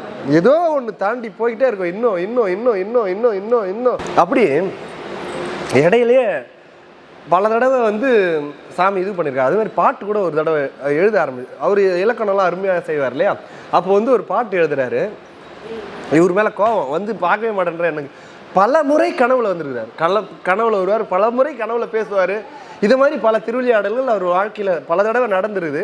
அப்படி இருக்கும்போது என்ன ஆகுதுன்னா, இவர் ஒரு பாட்டு எழுதுறாரு. உங்கள் மாமா வெண்ணெய் திருடன், உங்கள் அப்பா பூ திருடன், நீயோ பெண் திருடன், வள்ளியை கூட்டின்னு போய் கல்யாணம் பண்ணினார்ல அப்படின்னு எழுதிட்டு மூடி தலைக்காணி அடியில் வச்சுன்னு தூங்கினாராம். முதுகில் பலார்னு ஒரு அடி விழுந்தான் சாமிக்கு. என்ன சாமி உங்களை திருடன் கோச்சிக்கினீங்களா? நான் வேணா இந்த நூலில் சேர்க்காத இருக்கிற இந்த பாட்டுன்னாராம். இது பேஷன்னு தட்டினாராம். சொல்றாருங்க, சூப்பரா இருக்கு, பேஷன்னு முதுகில் தட்டினேன்டா அப்படின்னாராம். இதெல்லாம் முருகருக்கும் அவருக்கும் அவ்வளோ அந்யுன்யம். எதுக்கு நம்மளுக்கு நடக்குதுன்னு நம்மளுக்கு தெரியாது. திடீர்னு இடிச்சிப்போம், சாமி நம்மளை பழி வாங்கிட்டாரு, ஏதோ தப்பு பண்ணிட்டோம், அது ஆசீர்வாதமாக இருக்கலாம். இது பாரு, நானே நினச்சிக்கினேன் இது பாம்பன் சாமிக்கு முதுகுல வச்ச உடனே திருடன் சொன்னாருன்னு நினச்சின்னு தான் கொடுத்தாருன்னு. அவரும் கேட்குறாரு, நான் உடனே இந்த நூலில் சேர்க்காதுக்கிறேன் சாமி, உன்னை திருடன் சொல்லுவே கோச்சிக்கினியா? நான் நூலில் இதை சேர்க்கல, பேஷ் அப்படின்னு முதுகில் தட்டினாராம். அது மாதிரி அற்புதமாக பல இடங்கள்ல சாமி இது பண்ணுறாரு. 1848 சாமிகள் பிறந்தாருன்னு சொன்னேன். 1891 அப்போ எத்தனை ஆண்டு ஆகுது? 48 40 வயசா 44 வயசா பாருப்பா? எத்தனைப்பா? 43 வருஷமா? 43வது வருஷத்துல தான் சாமிகள் சண்முக கவசம் எழுதுறாங்க. 43வது ஆண்டு 1891 சாமிகள் சண்முக கவசம் செய்கிறார். சண்முக கவசத்தில் இருக்கிற விஷயம் என்னதுன்னா, அதில் இந்த உறுப்புகள்லாம் காக்க அப்படின்னு இல்லை. சாமி அந்த பாடலை பல தடவை பாடி பாடி தான் முருகரை நேரில் பார்க்கறதுக்கான ஒரு பயிற்சிக்கு இறங்குறார். 1891 சண்முக கவசம் செய்கிறாங்க சாமி. 91 சண்முக கவசம் செய்துட்டு சாமி தனி நிட்டை சாதிக்கிறதுக்கு 94 உட்காடுறாங்க. அப்போது எத்தனை ஆண்டு ஆகுது? 92, 93, 93 ஆண்டு காலம் சண்முக கவசத்தையே பாடின்னு இருக்கிறார் தொடர்ந்து. 3 ஆண்டு சண்முக கவசத்தை யார் தொடர்ந்து பாடுகிறார்களோ இறை தரிசனம் கிட்டும். அதற்கான அத்திய சாதனம் தான் இது. 5 புலன்கள் நம்ம கண்ட்ரோலுக்கு வரும். நம்ம சொல்றது தான் அது கேட்கும். நம்மளுக்கு ஒரு அது போக்கில் இருக்கக்கூடிய புலன்களை தன் வயமாக்கி கொண்டு நம்மளை ஒரு சாதகத்துக்கு கொண்டு போகிறதுக்கான பயிற்சி சண்முக கவசத்தில் உண்டு. சாமியே அதை பாடிட்டு தான் அதுக்கப்புறம் தான் தனி நிட்டை சாதிக்கிறார். சாமி சாதிச்ச மாதிரி யாரும் பண்ண முடியாது. நான் சொல்ல போகிறேன் பாருங்க, அவ்வளோ விஷயம் இருக்குது இதில். 1891 சண்முக கவசம் பாடுறாருங்க. சண்முக கவசம் எப்பப்பா என்ன பாட்டு மாதிரி அற்புதம் அற்புதம். சண்முக கவசத்தில் 30 பாட்டு. அண்டமாய் அவனியாகி அரியோனா பொருளதாகி தொண்டர்கள் குருவமாகி துகளறு தெய்வமாகி எண்டிசை போற்ற நின்ற எண்ணருள் ஈசனான திந்திரல் சரவணத்தான் தினமும் என் சிரசை காக்க ஆதியாம் கைலை செல்வன் அணி நெற்றி தன்னை காக்க ஈ ஈ உ உ ஏ ஏ ஐ ஓ ஓ ஔ உயிரெழுத்து 12 கா ங ச ஞ ட ந மெய் எழுத்து 18, ஆக மொத்தம் 30 எழுத்துல பாட்டு வச்சார். போட்டு எது வேணாலும் எழுதிடலாம். அந்த மாதிரி தமிழ், அந்த மாதிரி விஷயம். அதில் இருக்கிற பாட்டு நோய் குணப்படுத்தும், சரீரத்தை சரிப்படுத்தும், ஞானத்துக்கு பக்குவத்தை தரும், தவம் கைகூட உதவி செய்யும், முருகன் அருள் நேரடியாக பொழியறதுக்கு வழி செய்யும், சாமி தரிசனத்தை நேராக பார்க்கக்கூடிய வழி செய்யும். சாதகத்துக்கு மெயின் இது. சாதகம் அடைய போகிறோம், தனிநீட்டை சாதிச்சு இறைவனை தரிசனம் பண்ணுறதுக்கு முயற்சி செய்கின்ற ஆன்மாக்கள் சண்முக கவசம் ஒன்றே போதும், சாமியே சான்று. 91 செய்கிறாரு, 1891 செய்து 94 தான் பயிற்சி எடுக்கிறாரு. 91 3 ஆண்டு காலம் இதே தான். அந்த உயிரெழுத்து 12, மெய் எழுத்து 18, ஆக மொத்தம் 30 எழுத்தா. இந்த சண்முக கவசம் உயிரையும் காக்கும், மெய்யையும் காக்கும். உள்ள இருக்கக்கூடிய ஆன்மாவையும் வழி செய்யும். இந்த மேல இருக்கிற அந்த உடம்பையும் நோய் நொடி இல்லாம ஆரோக்கியமா வச்சிருக்கும். ஏன்னா சோறு இருந்தால் தான் சித்திரம் அடைய முடியும்ன்ற மாதிரி உடம்பினை வளர்த்தேன் உயிர் வளர்த்தேனேன்வாங்க. முன்னம் உடம்பினை இழுக்கென்றிருந்தேன். முன்னாடி இந்த உடம்புன்னா நினச்சினேன், அவங்க நம்மளை பார்த்தா நல்லா இருக்குதுன்னு சொல்லணுன்றதுக்காக நான் வளர்த்தேன். நான் இப்படி முடி வரணும், நல்லா இருக்கும், இந்த உடம்பு நல்லா இப்படி இருந்தால் அவர் பார்த்தா நல்லா இருக்கும் அப்படின்றதுக்காக நான் முதல்ல இந்த உடம்பை அப்படி பேண ஆரம்பித்தேன். இன்னொருத்தவங்களுக்காக முதல்ல நான் பேண ஆரம்பித்தேன். ஆனால் பின்னாடி தான் தெரியுது இது அதுக்காக கொடுக்கப்பட்டதில்லை, இதை வைத்து தான் அந்த சாதக நிலையை அடைய முடியும் என்று தெரிந்து கொண்டேன். அப்போ இந்த உடம்பை வளர்த்தேன், உயிர் வளர்த்தேன், இதை வச்சு தான் அந்த நிலையை அடைய முடியும், இது இல்லைன்னா அந்த நிலையை அடைய முடியாது என்று உபாயத்தை அறிந்து கொண்டு இதை நான் பேண ஆரம்பித்தேன்னு திருமூலர் குறிப்பிடுகிறார். ஃபர்ஸ்ட் என்னத்துக்கு நினச்சிட்டாராம், இன்னொருத்தருக்காக இது கொடுக்கப்பட்டது அப்படின்ட்டு நான் அதை இழுக்கென்று விட்டுட்டேன். இப்போ இந்த முடி எதுக்குன்னா என்னுடைய உடல் சூடு இல்லாமல் இருக்கிறதுக்காக. ஆனால் நான் என்ன நினச்சிக்கிட்டேன், இது இப்படி வாரினா நல்லாயிருக்கும், அவங்க பார்த்தா நம்ம நல்லா இருக்கும், அதுக்காக நான் நினச்சிக்கிட்டேன். ஆனால் சத்தியமா அதுக்கு தரல. ஃபஸ்ட்டு இப்படி நினச்சிக்கிட்டோம், உடம்பை பிறருக்காக. அவர் பார்த்தா இப்படி நல்லா இருக்குது, இந்த ஆர்ம்ஸ் நல்லா இருக்கு, இந்த ஷோல்டர் சூப்பராக இருக்குது, இது நல்லா இருக்குது, அப்படி பிறருக்காக நான் நினச்சிக்கிட்டேன். நான் ஏன்டா இன்னொருத்தருக்காக நான் அப்படி வச்சிருக்கணுன்ட்டு நான் தூக்கி அடிச்சிட்டேன். அதை முன்னை இழுக்கென்று விட்டுட்டேன். ஆனால் அப்புறம் தான் நான் தெரிந்து கொண்டேன், என்ன இதை வச்சுதான்டா நான் அந்த நிலையை அடைய முடியும், அதுக்காக கொடுத்ததுடா இது அப்படின்னு நான் தெரிந்து கொண்டு உடம்பினை வளர்க்கும் உபாயம் அறிந்தேன். உடம்பை வளர்த்தேன் உயிர் வளர்த்தேன் என்ற. அதனால்தான் என்னை நன்றாக இறைவன் படைத்தனன், தன்னை நன்றாக தமிழ் செய்யுமாறுன்னு இதை கொடுத்தாருன்னா சாமி, இதை பயன்படுத்தி அதனை அடையலாம். அதனால்தான் உயிர் மெய் அப்படின்னு சொல்லிட்டு இந்த ரெண்டுத்துக்கும் பயன்படுத்தி உயிரெழுத்து 12, மெய் எழுத்து 18 வச்சார். உயிரையும் காக்கும், இந்த உடலையும் பாதுகாக்க வைத்து கொள்ளக்கூடிய ஆற்றல் இந்த சண்முக கவசத்துக்கு உண்டு. அப்படிப்பட்ட இந்த சண்முக கவசத்தை சுவாமிகள் 1891ஆம் ஆண்டு இதை நிறுவுகிறார், பாடுகிறார். சாமி பாடி 3 ஆண்டு காலம் இதை தொடர்ந்து பாட ஆரம்பித்தார். இப்படியே போயிட்டுருது. சாமி பார்த்தார், எனக்கு முருகர் தான் குருவாக வரணும், எனக்கு வேற யாருமே குருவா வேணாம். ஆனால் சாமிக்கு ஆத்ம குரு யாருன்னா, இப்போ நம்மளுக்கு பொன்னம்பல சுவாமிகள் எப்படியோ அவர் வேற ஒருத்தர் நொடிக்கு ஒரு தடவை காமிப்பார். ரொம்ப தெரிஞ்சிட்டோம். யாருமா, சின்னவரா பெரியவரா? ரொம்ப பாம்பன் சாமி மேல ரொம்ப பிரியமா இருக்கு.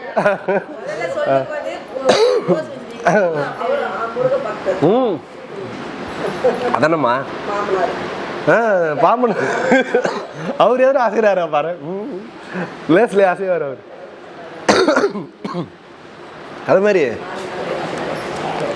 சாமிக்கு இப்போ நம்மளாம் எப்படி பொன்னம்பல சுவாமிகள் நம்மளுக்கு ஒரு ஆத்ம குருவா நம்ம நினைக்கிறோமோ, சுவாமிக்கு அதே மாதிரி ஆத்ம குரு யாருன்னா அருணகிரியார்.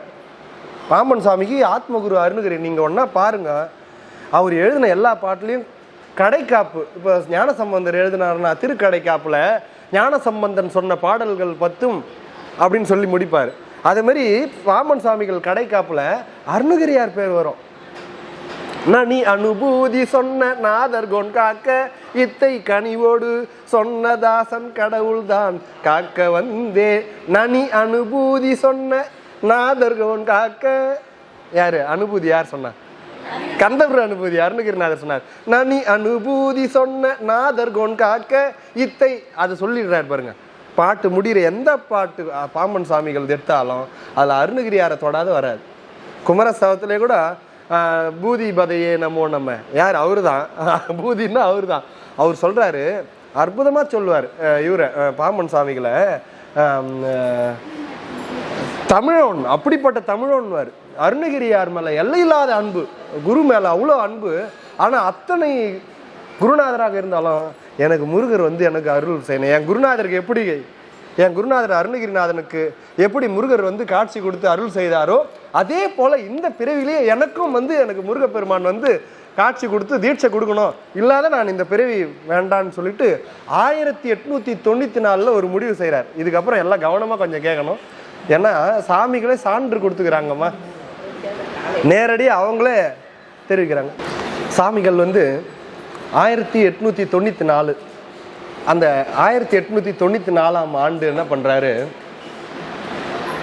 பாம்பனுக்கு அருகாமையிலே வாங்க பிறப்பன் வலசை என்று சொல்லக்கூடிய ஒரு ஊர் பேர் நல்லா ஞாபகம் வச்சுங்க, இதெல்லாம் நம்மளுக்கு சான்று.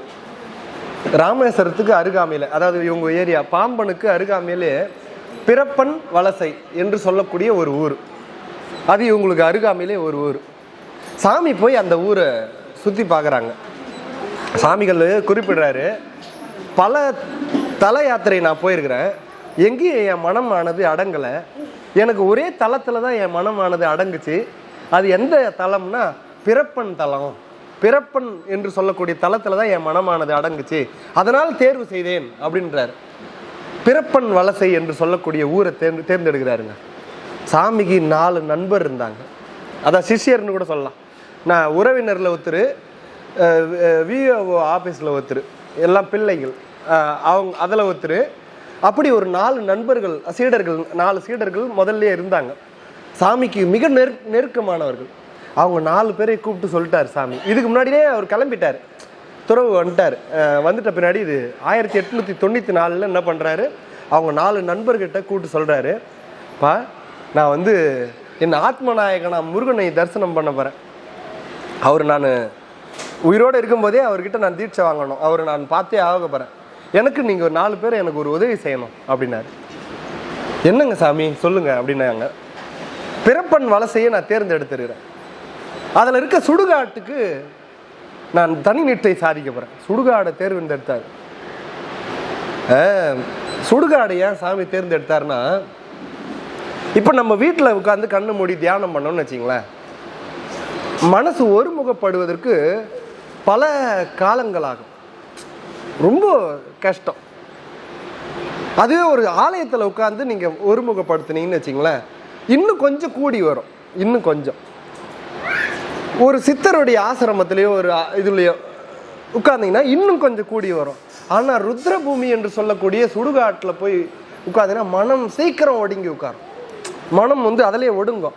சாமி அதனால தானே போய் உட்கார்ந்தாரு பொன்னம்பல சாமி அப்பா சமாதியாண்ட.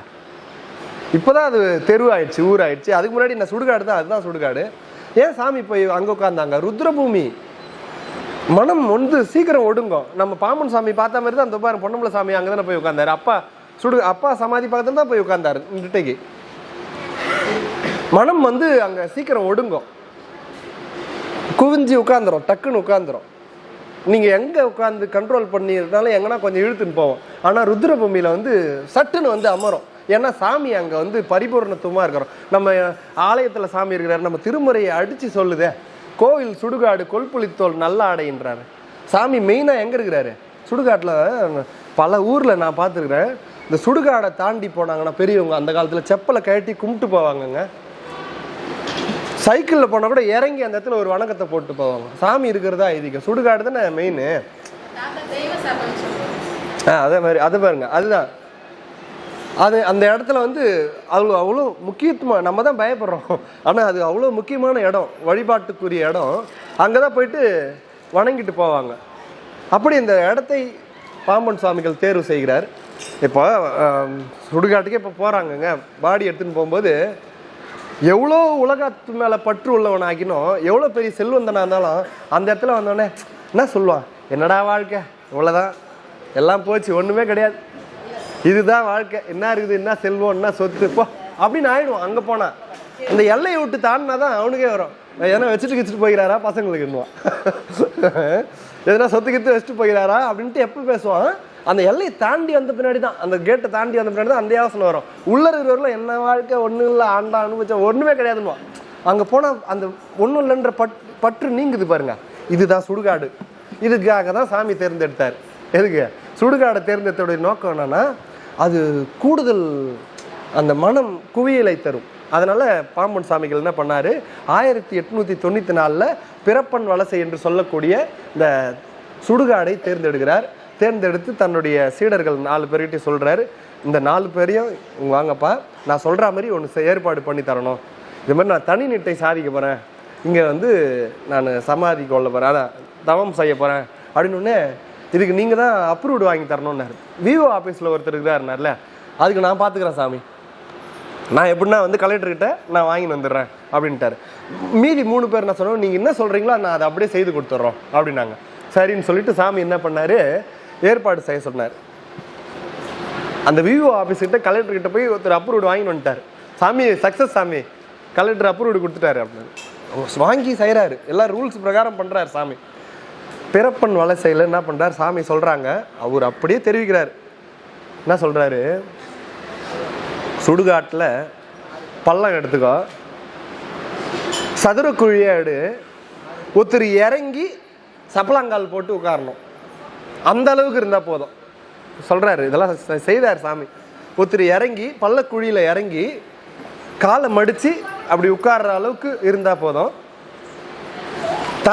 தலை தெரியக்கூடாது, தலை உள்ளே இருக்கிற மாதிரி, அதை மாதிரி ஒரு சதுரக்குழி நோண்டிக்க. அப்படி நோண்டிட்டு என்ன பண்ணு, அதுக்கு மேலே சின்ன கொட்டகை போட்டுருங்க, சின்ன கொட்டகை போட்டுட்டு அதற்கு 4 பக்கமும் வேலி போட்டுருங்க. வேலி தெற்கு பார்த்த திசையில் ஒரு சின்ன கதவு ஒன்று வச்சிரு, திட்டி கதவுன்னு சொல்லுவாங்க. ஒரு சின்ன வேலியிலேயே ஒரு கதவு செய்து வச்சிருங்க. ஒரே ஒரு அகல் வேணும், அதில் 2 லேயராக வைக்க சொன்னார். கீழ் லேயரில் வந்து தண்ணி நிறைஞ்சிருக்கணும், அதுக்கு மேல் லேயரில் எண்ணெய் எவ்வளோ கொள்ளுமோ அவ்வளோ எண்ணெய் ஊற்றி திரி முழுக்க நினைகிற அளவுக்கு திரி வச்சிருங்க. உச்சி 12 மணிக்கு ஒரு கவலம் ஏதோ ஒரு பிசைந்த உணவு, அந்த திட்டி கதவை திறந்து அப்படி வச்சுட்டு கதவு சாத்திக்குங்க. என்னைக்கு அந்த உணவு எடுக்கப்படவில்லையோ அதுக்கு மறுநாள்லேருந்து அந்த உணவு வைக்காதீங்கன்ட்டார். கடுந்தொரவு. என்ன நினைச்சீங்க, எங்க போக முடியும் பாருங்க. அத்தனை ஏற்பாடுகளும் கூட இருந்து 3 பேரை செய்தார்கள். சாமி சொன்னார், நம்ம 4 பேரை தவிர நான் இங்க நிட்டை கொள்வது யாருக்கும் தெரியக்கூடாதுன்ட்டார். பரம ரகசியமாக இருக்க வேண்டும்னார். அப்படியே ஆகட்டும் சாமி, அது ரொம்ப முக்கியம். சாமி அங்கே வந்து பள்ளம் தோண்டி அவர் தியானம் பண்ணிக்கிறாருன்னா இங்கே டென்ட்டு போட்டு வாங்கடா உட்காந்துங்க, சாமி தியானத்தில் இருக்கார், பார்க்குறவங்களாம் அப்படியே அந்த இடத்துல தரிசனம் பண்ணிட்டு அங்கே உட்காந்துரு, இங்கே ஒரு டீமு அங்கே ஒரு டீமு, சுண்டல் வைக்கிறவன் பர்பி வைக்கிறவன், அங்கே தியானம் நடக்குமா, முருகர் வருவாரா, வியாபாரம் ஆகிடும். அது வேற. ஆனால் சாமி எதிர நோக்கிறாரு பாருங்க, ரகசியமா, அதி ரகசியமா, நம்ம 4 பேருக்கு தான் தெரியணும், யாருக்கும் தெரியக்கூடாது சொல்லிட்டாங்க. சாமிகள் வந்து பங்குனி திங்கள் சனிவாரமா உட்கார்றாங்க. பங்குனி மாதம் சனிக்கிழமையா அன்னைக்கு போயிட்டு உட்கார்றாங்க. வந்து பார்வையிடுறாரு, எல்லாம் தயாராக இருக்கா இப்படி வந்து பார்க்குறாரு. சாமி சொன்ன மாதிரியே அற்புதமாக ஏற்பாடு எல்லாம் செய்து வச்சுருந்தாங்க. சமாதி குழியை வந்து பார்த்தார், மேற்பார்வையிட்டார். சரின்னு சொல்லிட்டு என்ன பண்ணுறாரு, சாமி வந்து பங்குனி மாதம் சனிக்கிழமை சாமி வந்து அந்த குழியில் இறங்கி உட்காந்துட்டாங்க. யாருக்கும் சரி சொல்ல வேணாம், நான் வந்து தவத்துக்கு போகிறேன். போகிறதுக்கு முன்னாடி வந்து சொன்னாருங்க, அவங்க 4 பேரையும் கூப்பிட்டு ஒன்று சொன்னார். எக்காலத்திலும் சிவனை மறவாதீர்கள், எக்காலத்திலும் ஈசனை மறவாதீர்கள் அப்படின்னு சொல்லிட்டு சாமி உள்ள உட்காடுறாங்க. இது ரொம்ப முக்கியமா, ரொம்ப முக்கியம். சாமி வந்து கடைசியா சொல்லிட்டு போனது அதுதான், எக்காலத்திலும் ஈசனை மறவாதீர்கள்னு சொன்னாரு.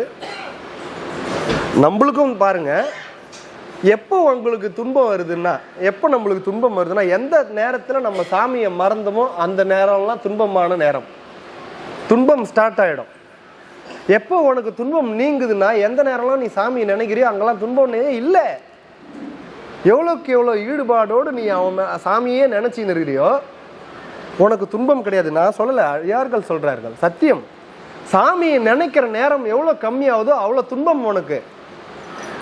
அவரு அதிகப்படு எவ்வளோக்கு எவ்வளோ அதிகமாக நீ நினைக்கிறியோ, நினைக்க நினைக்க நினைக்க நினைக்க நினைக்க நினைக்க துன்பம் இல்லை. நினைப்பதை விட விட விட விட விட எவ்வளோ நேரம் விடுறியோ அவ்வளோ துன்பம் நிறைஞ்சிரும். இது ரெண்டும் ஒரு தராசு மாதிரி.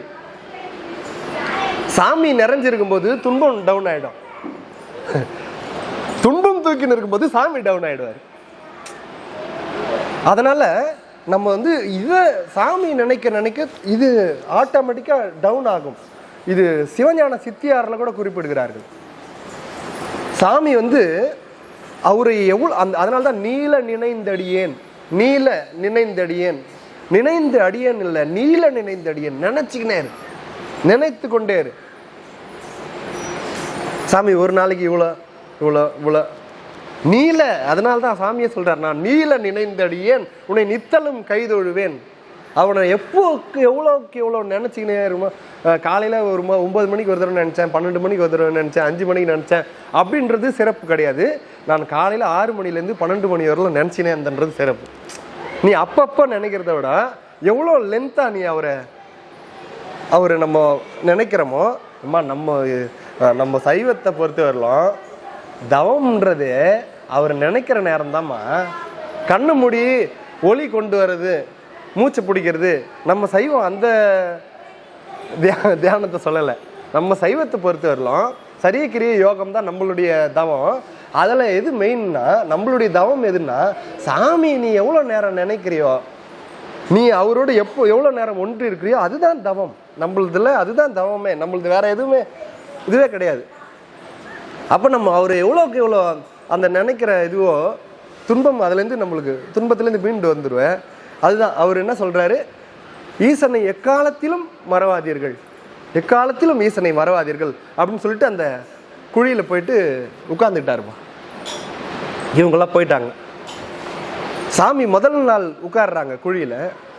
ஏமா ஒரு 2 மணி நேரம் இப்படி உட்கார முடியுமாம்மா, சப்பலாங்கால் போட்டு 2 மணி நேரம். அவர் குழி வெட்ட சொன்னதே ஒரு ஆள் கால் மடித்து உட்கார்ற அளவுக்கு தான். கொஞ்ச நேரம் அசதி அந்த கால் நீட்டிக்கலாம்லாம் கூட கிடையாது, அப்படியே உட்காரணும். எவ்வளோ நேரம் உட்காருவேன், எவ்வளோ நேரம் உட்கார முடியும்? உட்கார்றாரு சாமி, அப்படியே உட்கார்றாரு. எவ்வளோ கஷ்டம் இதெல்லாம், சும்மாவா?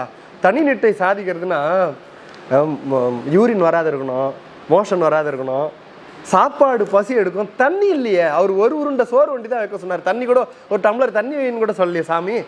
இதெல்லாம் கடுந்துறவு, தாயுமானவர் கடுந்துறவுன்னு சொல்லுவாங்க. ஆனால் அதையே உடச்சிட்டார் இவர்.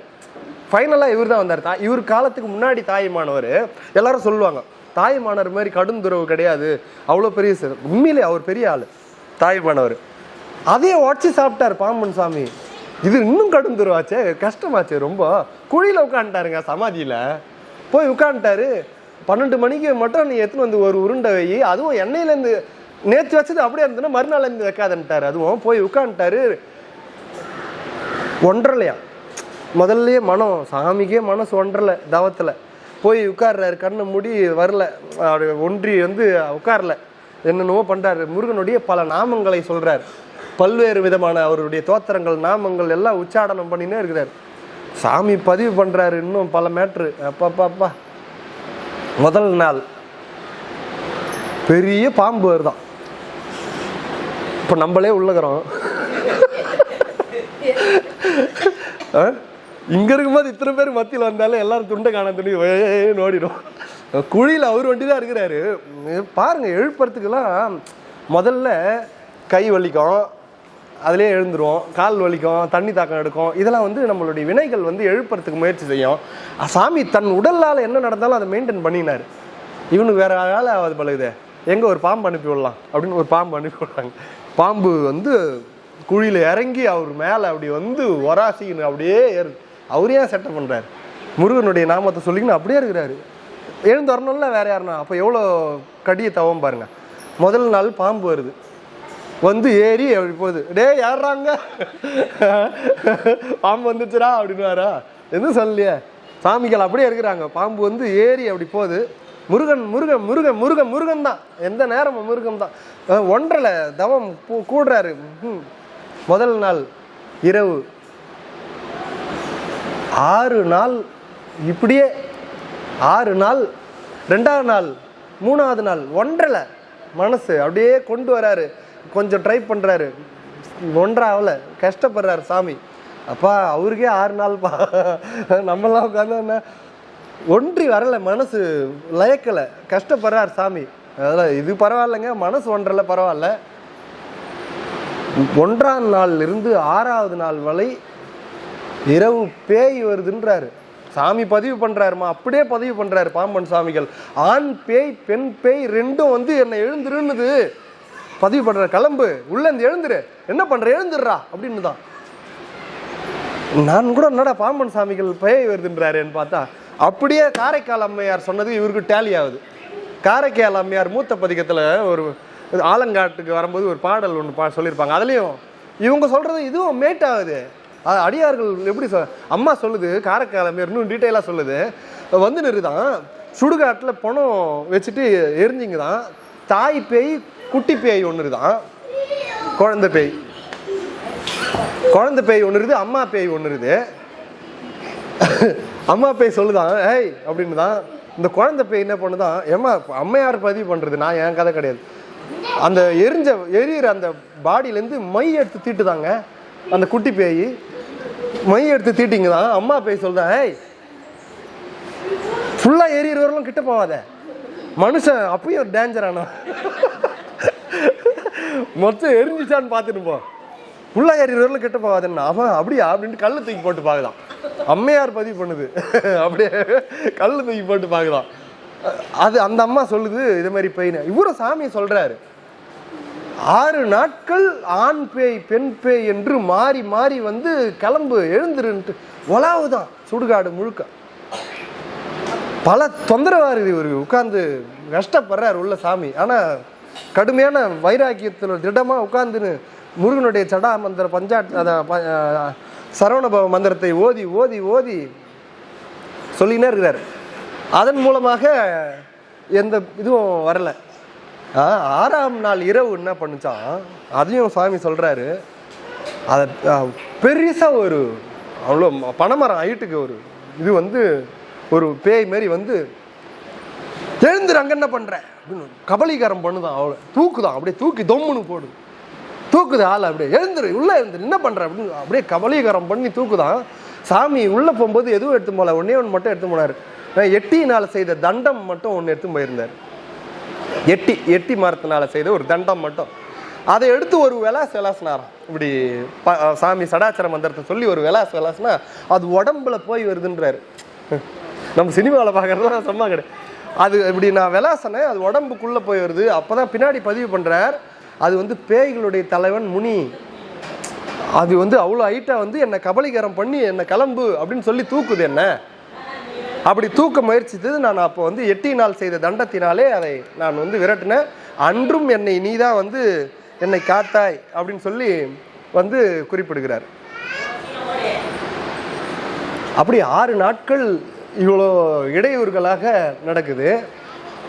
6ஆம் நாள் இரவு தான் அப்படியே கொஞ்சம் வந்து ஒன்று தான் மனசு.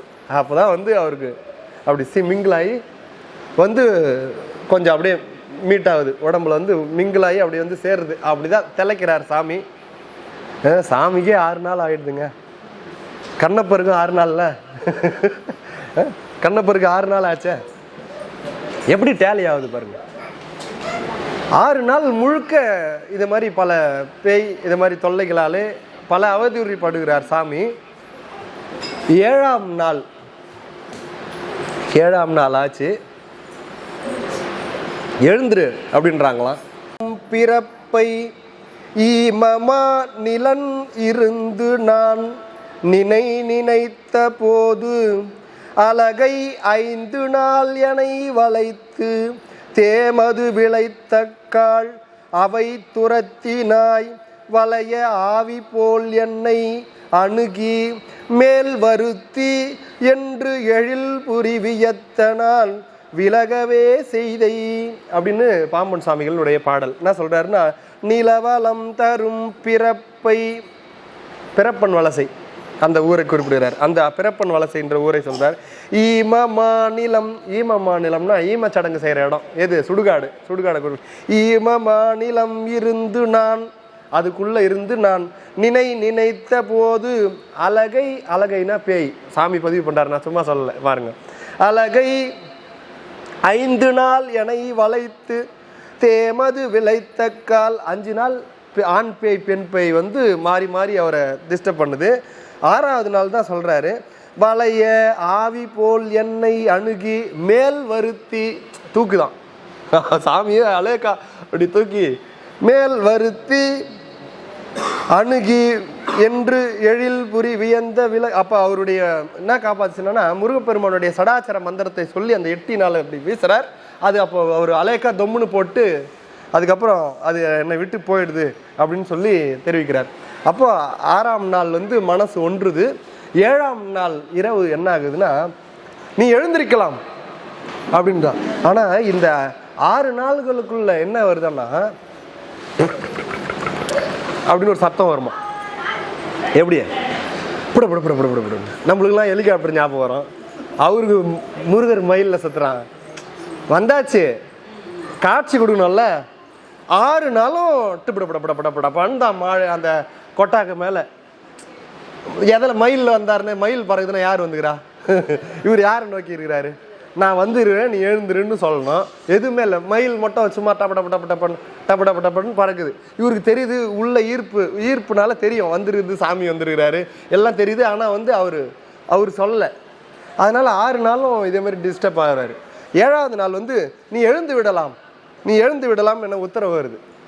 அப்போ வந்து பாம்பன் சாமிகள் சொல்றாரு, என்னுடைய பரம குருநாதனாம் முருகனிடம் உபதேசம் எதிர்பார்த்து நிற்கின்றேன். சாமி ஸ்ட்ராங்கா சொல்றாங்க, நான் எழுந்துக்க மாட்டேன். என்னுடைய பரம குருநாதனாம் முருகனிடம் உபதேசம் எதிர்பார்த்து விழுகின்றேன். பொருள் வேண்டிலேன், இம்மண்ணிலே புகழ் வேண்டிலேன், முருகப்பெருமானுடைய அருள் மட்டுமே வேண்டி நான் இங்கு தவம் செய்து கொண்டிருக்கிறேன். செம பாயிண்ட் அடிச்சாரு பாருங்க. எனக்கு இது மாதிரி பண்றதுனால எனக்கு பொருள் வேணாம், இந்த ஊர்ல எனக்கு, இந்த உலகத்துல எனக்கு புகழ் வேண்டிலேன், என் பரமகுருநாதனாம் முருகனுடைய அருளுக்காகவே எதிர்பார்த்து கொண்டிருக்கிறேன். ஆகையால் அவர் வந்து என்னை காட்சி கொடுக்காமல் அன்றி நான் எழுந்திருக்க மாட்டேன் அப்படின்னு உறுதிப்பட சொல்றார் சாமி. மன வலிமை இருந்தா எல்லாத்தையும் பெறலாம்னு சாமி குறிப்பிடுவார். அவர் வந்து வா எழுந்துருன்னு சொல்றாங்க, எழுந்துக்க மாட்டான்ட்டார் சாமி. அப்போ 6ஆம் நாள் போச்சு, மனம் ஒன்றுது. 7ஆம் நாள் தான் வந்து ஒரு எழுந்துக்கலான்னு உத்தரவு வருது. அப்போ தான் சொல்கிறாரு இவர், இல்லை நான் முருகப்பெருமானுடைய இதுக்காக காத்துட்ருக்கிறேன் அப்படின்னு சொல்கிறாரு. 7ஆம் நாள் இரவுமா, 7ஆம் நாள் இரவு முருகப்பெருமான் தலை ஃபுல்லாக வழித்த கோலத்தோடு மொட்டை அடித்து கொண்டு முழுவதும் மழித்து கோபினதாரியாக கோமணம் அணிந்து கொண்டு கையில தண்டோடு வந்து அப்படி நிற்கிறார் முருகப்பெருமான். பக்கத்துல பார்த்தா 2 பேர் இருந்தாங்க, 2 தாடி. யாரா அப்படின்னு பார்த்தா இந்த பக்கம் வந்து கடமுனி, யாரு? அகத்தியர். இந்த பக்கம் யாரு? அருணகிரிநாதர். 2 பக்கம் முருகர், இங்க இந்த பக்கம் வந்து அகத்தியர், இந்த பக்கம் அருணகிரிநாதர். 3 பேரும் வந்து நிக்கிறாங்க. முருகர் பார்க்கல, இவர் கீழே சமாதியில் இருக்கிறாரு. முருகர் கண்ணு எங்கேயோ பார்க்குது. எப்படி இருக்கும் இவருக்கு? வந்துட்ட காட்சிக்கு வந்துட்டாச்சு பாரு, இதெல்லாம் சத்தியமா சாமி பதிவு பண்ண, என்ன பார்க்கல. ஆனா வந்து நிக்கிறாரு, எங்கேயோ பார்க்குறாரு, கண்ணு எங்கேயோ இருக்குது. நான் கீழே குழியில் இருக்கிறேன், அவர் வந்து நின்று கண்ணு எங்கேயோ பார்க்குது. எவ்வளோ வருத்தமா இருக்கும். அது வந்து முருகர் அப்படி பார்த்துன்னு இருக்கும்போது இதுதாங்க குருநாதன், இதுதாங்க குருநாதன்.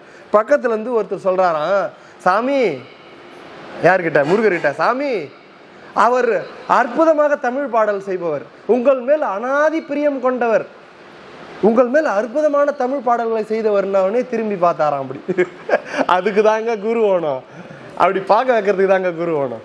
அது மாரி பார்க்க வச்சாருங்க முருகர். அது வரலாம் பார்க்கலையா, எங்கேயோ எங்கேயோ எங்கேயோ பார்த்துட்டு இருந்துக்கிறாரு. அது சொன்னது யாருன்னா அருணகிரிநாதர். ஏன்னா இவர் எல்லாத்துலேயும் அவர் தானே கடைக்காப்புல போடுறாரு. அருணகிரிநாதர் வந்து முருகர்கிட்ட ரெக்கமெண்ட் பண்றாரு, சாமி உங்க மேல் அனாதி பிரியம் கொண்டவர், உங்கள் மேல் தமிழ் பாடல்கள் அற்புதமாக செய்பவர் அப்படின்னு எங்க அப்படி திரும்பி கீழே குனிஞ்சு பார்த்தாராம். பார்த்த உடனே அப்பதான் கவனிக்கிறாரு, அவர் கையில திருநீற்று பை இருந்துதான், எடுத்து அவருடைய உடம்பு முழுக்க அப்படியே பூசி விட்டாராம்.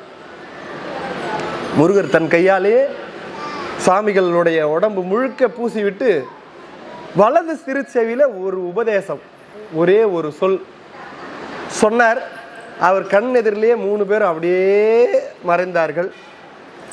அவர் சாமிகள் சொன்ன அந்த ஒரு வார்த்தையை அப்படியே உள்ள வைத்து கொண்டு கண்ணை மூடினாருங்க. அவ்வளவுதாங்க, அவ்வளவுதான். அப்படியே உட்காந்துட்டாரு. ஆனந்தம் ஆனந்தம் ஆனந்தம் ஆனந்தம் ஆனந்தம், அப்படியே அந்த ஆன்மா ஆனந்தத்தை அனுபவித்துக் கொண்டே இருக்கிறது. ஏங்க அதுக்கு முன்னாடி 6 நாள் போனது சாமிக்கு தெரியும், அதுக்கப்புறம் எத்தனை நாள்னு சாமிக்கு தெரியாது. அதுக்கப்புறம் எத்தனை இரவு போச்சு எத்தனை பகல் போச்சுன்னே தெரியாது. அவர் கண்ணு மூடி உட்காந்துட்டாரு, அவ்வளவுதான். அப்படியே உட்கார்ந்தாச்சு. அப்படி ஏற்பட்ட ஆனந்தம் ஏற்பு தொலை தரும் ஏற்றினாரு மாணிக்க வாசகர். இந்த உடம்பே ஒரு சிறை மாதிரி. அதுக்கப்புறம் அந்த அதை கடந்த ஆனந்தம் அது போய்கிட்டே இருக்குது. என்ன இல்லாத அந்த அப்படியே ஆனந்தத்துல ஊறி அந்த ஆன்மா அப்படியே திளைத்து கொண்டு அப்படியே உட்காந்துட்டார். எத்தனை நைட்டு போச்சு தெரியல, அப்படியே போயிடுச்சு. கண்ணை மூடி அப்படியே சாமிகள் ஆனந்தத்திலே அப்படியே மூழ்கி மிதந்து கொண்டு இருக்கிறார். மறுபடியும் ஒரு சத்தம் வருது, எழுந்திருக்கவும் அப்படின்னு ஒரு சத்தம் வருது. அப்பதான் அப்படியே கண்ணு அப்படியே தளர்றார். நார்மலா கொண்டு வர்றார், கண் அப்படியே கொஞ்சமா கொண்டு வந்து அப்பதான் சுய நினைவு கொஞ்சமா வருது. எழுந்திருக்கவும் ஏகதேச ருத்ரர்கள் வருகிறார்கள், எழுந்திருக்கவும். ஏகதேச ருத்ரர் வந்து எழுப்புறாங்க, எழுந்திரு, என் ஆத்ம குருநாதனா முருகன் உத்தரவு அன்றி நான் எழுந்திருக்க மாட்டேன், முருகன் சொன்னாதான் நான் எழுந்து பண்ணிட்டார். அப்படியே ஆகட்டும், முருகர் உத்தரவு வருது, அப்படியே ஆகட்டும், எழுந்திருக்கலாம் அப்படின்னு உத்தரவு வந்தது. உடனே சுவாமிகள் வந்து அந்த குழியிலிருந்து அப்பதான் எழுந்திருக்கிறார். எழுந்து அந்த திட்டி கதவை அப்படி திறந்து கொண்டு வெளியே வருகிறார்.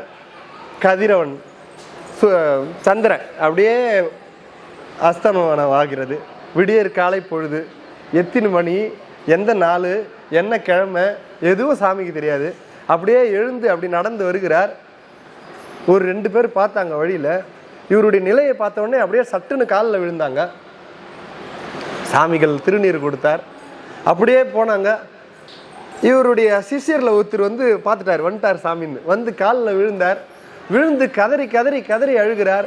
அவர் சொல்றார், சாமி இன்று வெள்ளிக்கிழமை, இன்றோடு நீங்கள் சென்று 36 நாட்கள் ஆனது சாமி. 36 நாள் தனி நிட்டை சாதிக்கிறார். 36 நாள்.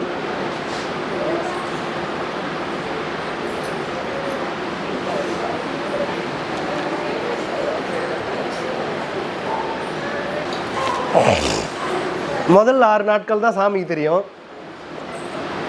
அதுக்கப்புறம் போனது ஒரு இரவு பகல் எதுவுமே அவருக்கு தெரியாது. எழுந்து வந்து இவங்களுக்கு வந்து ஆசீர்வாதம் பண்ணுறாங்க. பண்ண பின்னாடி எல்லாரும் சொல்கிறாங்க, சாமி நீங்கள் முருகரை பார்த்துட்டீங்க, அனுகிரகம் பெற்றீங்க, நாங்கள்லாம் எப்படி சாமி உயிரோடையது, எதனா சொல்லுங்கள் சாமி, எதனா பேசுங்க, எங்களுக்கு எதனா உபதேசம் பண்ணுங்க சாமி, எங்களுக்கு எதனா சொல்லுங்கள் சாமி அப்படின்னாராம். பேப்பரில் எழுதி கொடுக்குறாரு, நான் இப்படியே இருந்துடுறேன், நான் யார்கிட்டையும் பேசாத இப்படியே இருந்துடுறேன் அப்படின்னு எழுதி கொடுக்குறாரு. அதுக்கு வந்து அவங்க தெரிவிக்கிறார்கள், இல்லை பேசுங்கண்ணா சாமி, நீங்கள் சொன்னாதான் நாங்கள்லாம் உயிர் அடையும், ஏன்னா சொல்லுங்க சாமின்னு கேட்குறாங்க. அப்போ வந்து சாமி சொல்கிறார், பெரிய புராணம் நூல் எடுத்துன்னு வாங்க, கயிறு போட்டு பார்க்கலாம். அதில் கயிறு போடும்போது திருஞான சம்பந்தர் புராணம் வந்ததுன்னா நான் முருகன் உத்தரவாக எடுத்துக்கொண்டு நான் பேசுகிறேன் அப்படின்ட்டார் சாமி. அப்போ தான் பெரிய புராணம் நூல் எல்லாத்தையும் எப்படி உதவுது பாருங்கள்.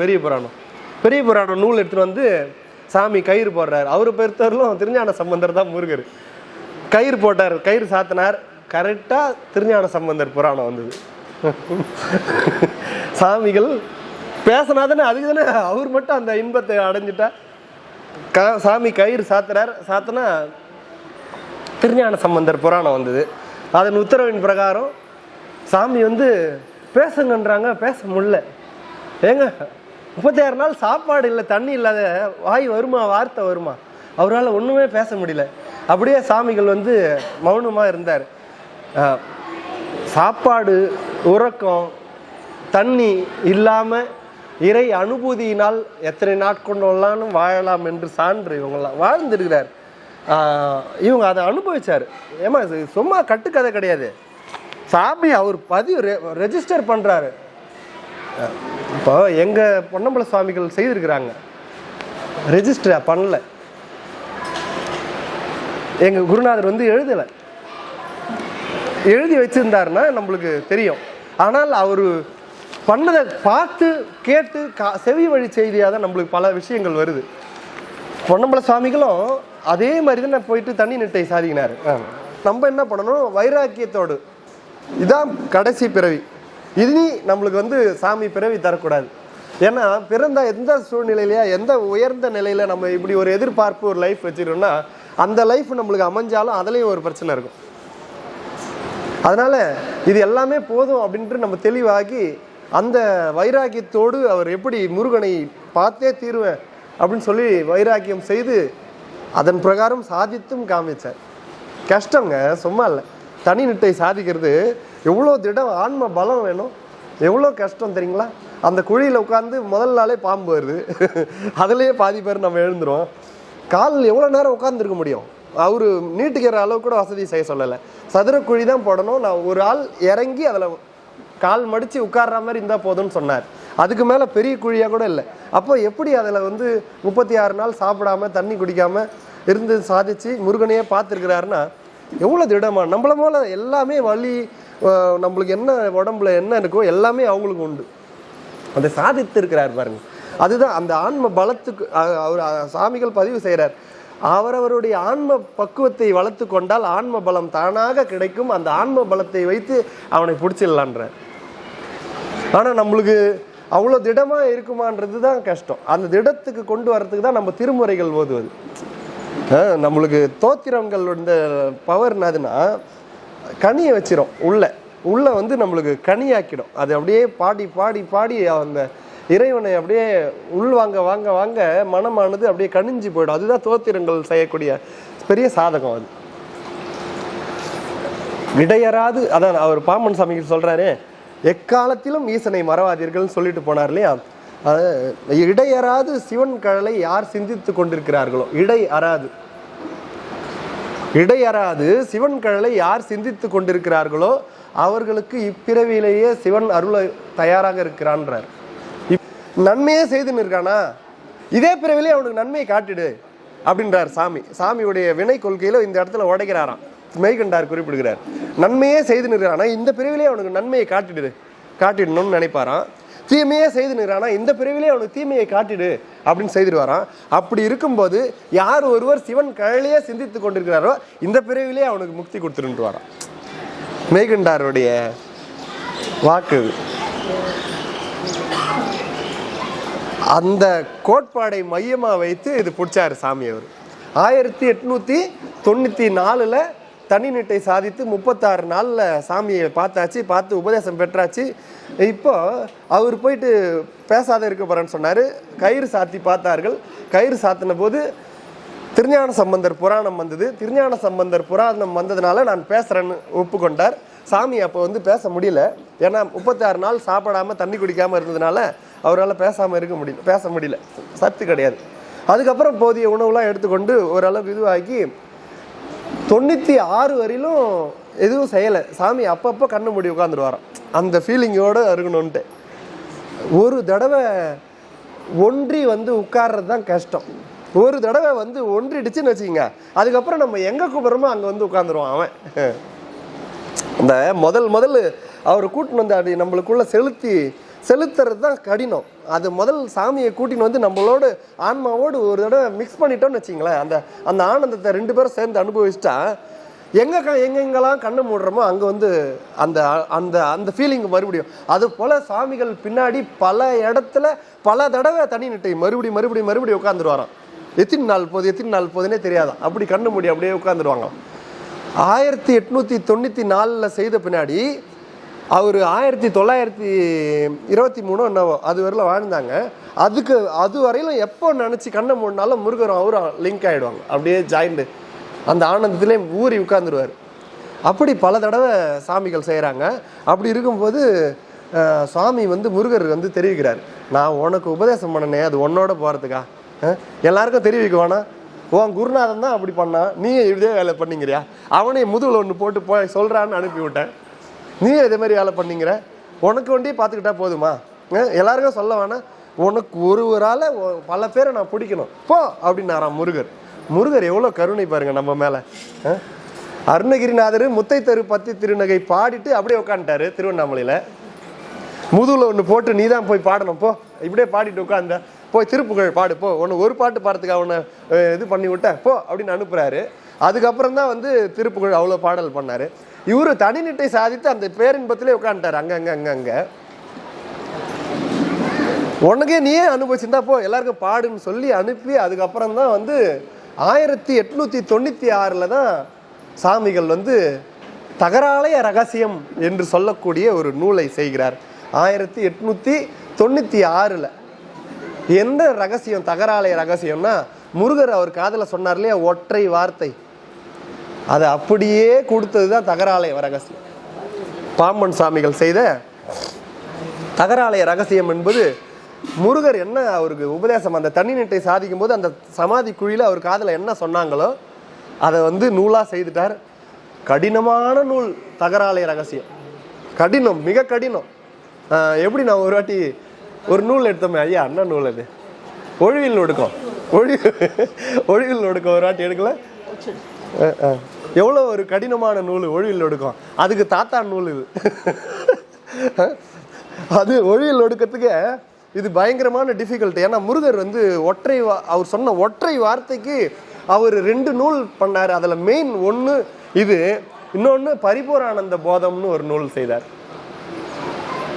ஒன்று தகராலய ரகசியம், இன்னொன்று பரிபூரானந்த போதம் அப்படின்னு 2 நூல் செய்தாங்க. தகராலய ரகசியம்தான் சாமி அவர் காதல் சொன்ன அந்த ஒற்றை வரிக்கான விளக்கம். அவ்வளோ பெரிய ரகசியம் அது வந்து அப்படியே சாமி நம்மளுக்காக பாம்பன் சுவாமிகள் வந்து கொடுத்துருக்கிறார். அது வந்து முதல் சண்முக கவசத்தை நம்ம விளக்கம் முடிச்சிருவோம், அதுக்கு அடுத்தது நம்ம வந்து அதுக்கு போகலாம். ஏன்னா சண்முக கவசம் வந்து பாடினாதான் தனி நிட்டையே சாதிக்க முடியும். சாமியே 3 வருஷம் எடுத்துக்கினார், 91லேருந்து 93 வரையிலும் 3 ஆண்டு காலம் சண்முக கவசம். இப்போ சண்முக கவசம் பாடவே தான் அவருக்கு அந்த கெப்பாசிட்டி கிடச்சிது. உடம்புல தண்ணி குடிக்காமல் இருக்க முடிஞ்சுது, சாப்பிடாமல் இருக்க முடிஞ்சுது, ஒரே இடத்துல அப்படி கால் போட்டு உட்கார்ந்துருக்க முடிஞ்சுது. எந்த டிஸ்டர்ப் வந்தாலும் அதை தாங்கி கூட வல்லமா எதனால கிடச்சிதுன்னா சண்முக கவசத்தினால. சண்முக கவசம் பாராயணம் 3 ஆண்டு காலம் பாராயணம் செய்தார். அதுக்கப்புறம் அவர் உட்கார்ந்து தனி நிட்டை சாதிக்கிறார். முருகர் தரிசனம் கிடைக்குது. முருகர் தரிசனம் கிடைச்சி 2 ஆண்டு காலம் தவத்திலே இருந்துக்கிறார். அதுக்கப்புறம் தான் சாமிகள் வந்து தகராலய ரகசிய நுட்பம் கொடுக்குறார். தகராலய ரகசியம் அப்படின்னா என்னன்னா, அந்த நூலுடைய நுட்பத்துக்கெல்லாம் நம்ம அப்புறம் போகலாம். அதை ஒற்றை வரியில் சொல்லணும்னா, ஒரே ஒரு வரியில் அவர் சொன்னதோடைய விளக்கம் என்னன்னா, இருதய குகை இருக்குதுல்ல, இந்த இருதய கமலத்தில் ஒரு தாமரை பூ இருக்குதுன்னு வச்சுங்க, ஒரு தாமரை. அந்த தாமரையில் முருகன் உட்கார்ந்துருக்கார். முருகன் வந்து உட்கார்ந்துட்டு இருக்கார் குழந்தையா, 6 முகத்தோடு, நெத்தியில் பட்டையோடு, அழகா கிரீடத்தோடு, அற்புதமான குண்டங்களோடு, நெற்றிக்கண்ணோடு அற்புதமாக வீற்று கொண்டிருக்கிறார். அப்படியே பக்கத்தில் ஒரு குழந்தை மாதிரி நம்மளை நினைக்கணும். நம்ம போய் ஒன்றி அவர் திருவடியில் அப்படி பிடிச்சிக்கிட்டு உட்காந்துன்னு அவரை பார்க்கறது. இப்போ முருகன் வேறு நம்ம வேறு கிடையாது. முருகனை அப்படியே பார்த்து அவர் மூலம் அந்த ஆனந்தத்தை பெற்று கொண்டிருக்கும் அந்த ஆன்மா. தகராலய ரகசியம்ன்றது இறைவனை தன் ஆன்மாவிலே நிறுத்தி அவரையும் நம்மையும் இணைந்து அந்த அவர் ஆனந்தத்தை கொடுக்க இந்த ஆன்மா அந்த ஆனந்தத்தை வாங்கி கொண்டு அந்த ஆனந்தத்திலே மூழ்கும் ஒரு மிகப்பெரிய நுட்பமான யோகம் தகராலய ரகசியம். அதுதான் பாம்பன் சுவாமிகள் வந்து கடைசியாக சொல்லியிருக்கிறார். இன்னைக்கு வந்து நம்ம அந்த அந்த ஒரு பயிற்சி இன்னைக்கு ஒன்று செய்வோம். ரொம்ப நாள் ஆகுது இல்லையா, 5 சத்சங்கம் மேலே 6 சத்சங்கம் மேலே தியான பயிற்சியே எதுவுமே பண்ணுறதே இல்லை, ஃபுல்லாக பேசுறதுலே போயிடுது. அப்படி அந்த கான்செப்டுக்கு போவோம். அதுக்கு முன்னாடி ஒரு இது சொல்லிடுவோம். ஒரு தடவை நம்ம வந்து பயிற்சியாக எடுத்தோம். என்ன பிறப்புக்கு முன்னாடி எப்படி இருந்தது அப்படின்றத பற்றி நம்ம வந்து சொல்லியிருந்தோம். அது மாதிரி ஒரு தடவை இறப்புக்கு அப்புறம் எப்படி இருக்குதுன்னு பேசணும்னு நினச்சோம். ஆனால் இப்போது 1/2 hour டைம் இருக்குது, அதில் கொண்டு போய் முடியுமா அவ்வளோ பெரிய மேட்ரு அப்படின்ட்டு பார்ப்போம். என்னால் முடிஞ்ச வரலாம் சிம்பிளாக வேணால் சொல்கிறேன், சொல்லிட்டு இறுதியாக இந்த பயிற்சியை செய்வோம்.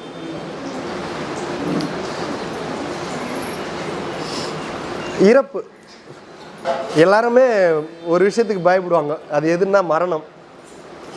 மரணத்தை கண்டு அஞ்சாதவர்கள் யாரும் இருக்க மாட்டாங்க. ஆனால் மகான்கள் மரணத்தை கண்டு சந்தோஷப்படுவாங்க.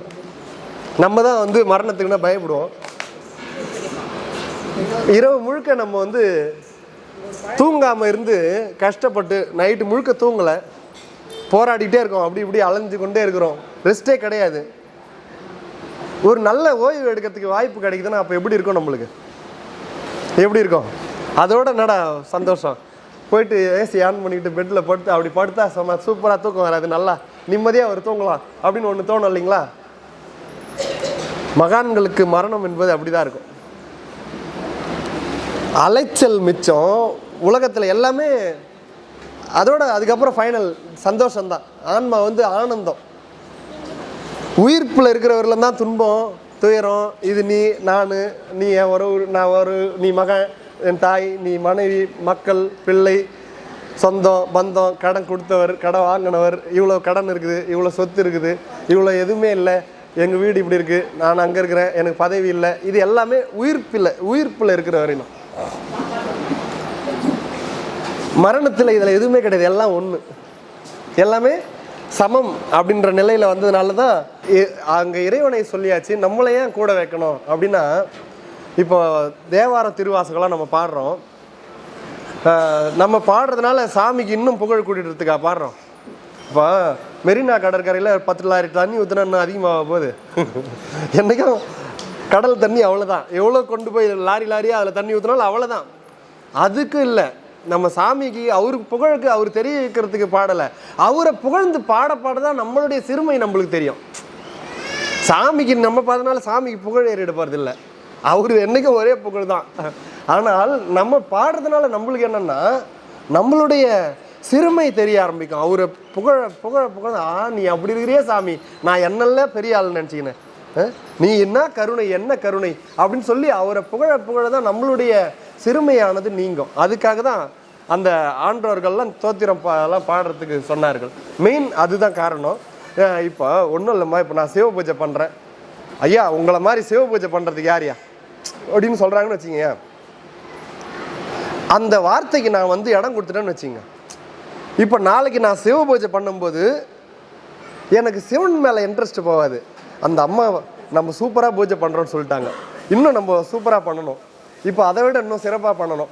அப்போ இன்னும் என்ன பண்ணுறது, இன்னும் தீபம் காமிக்கிறேன், அப்பா உங்களை மாதிரி யாரியா அப்படின்னு அவங்க சொல்லிட்டாங்கன்னு ஒரு வார்த்தைக்காக நான் செயல்படுத்த ஆரம்பிச்சேன். அங்கே சிவம் மறைஞ்சிரும், அங்கே நான் வந்து நிற்கும். அங்கே ஆக்சுவலாக நிற்க வேண்டியது என்னன்னா சிவம் தான் நிற்கணும், அதுதான் நிலையான பொருள். அங்கே எப்போ நான் வந்து நிற்குதோ சிவம் ஓடிடும், நான் ஓடிச்சுன்னா சிவன் நிற்கும். இந்த கான்செப்ட் தான் இந்த தவத்துக்கான இது பேசே. அதை தான் பாம்பன் சுவாமிகள் வந்து தகராலய ரகசியத்தில் அந்த ஆன்மா இறைவன் கொடுக்கக்கூடிய அந்த ஆனந்தத்தை அவர் திருவடியிலிருந்து பெறத்துக்காக அந்த நுட்பத்தை செய்தார். அதன் பிரகாரம் இன்றைய சத்சங்கத்திலே நாம் வந்து பாம்பன் சுவாமிகள் கூறிய அந்த எப்படி அந்த நிலையை அடைந்தார் என்பதை நாம் வந்து சிந்தித்தோம்.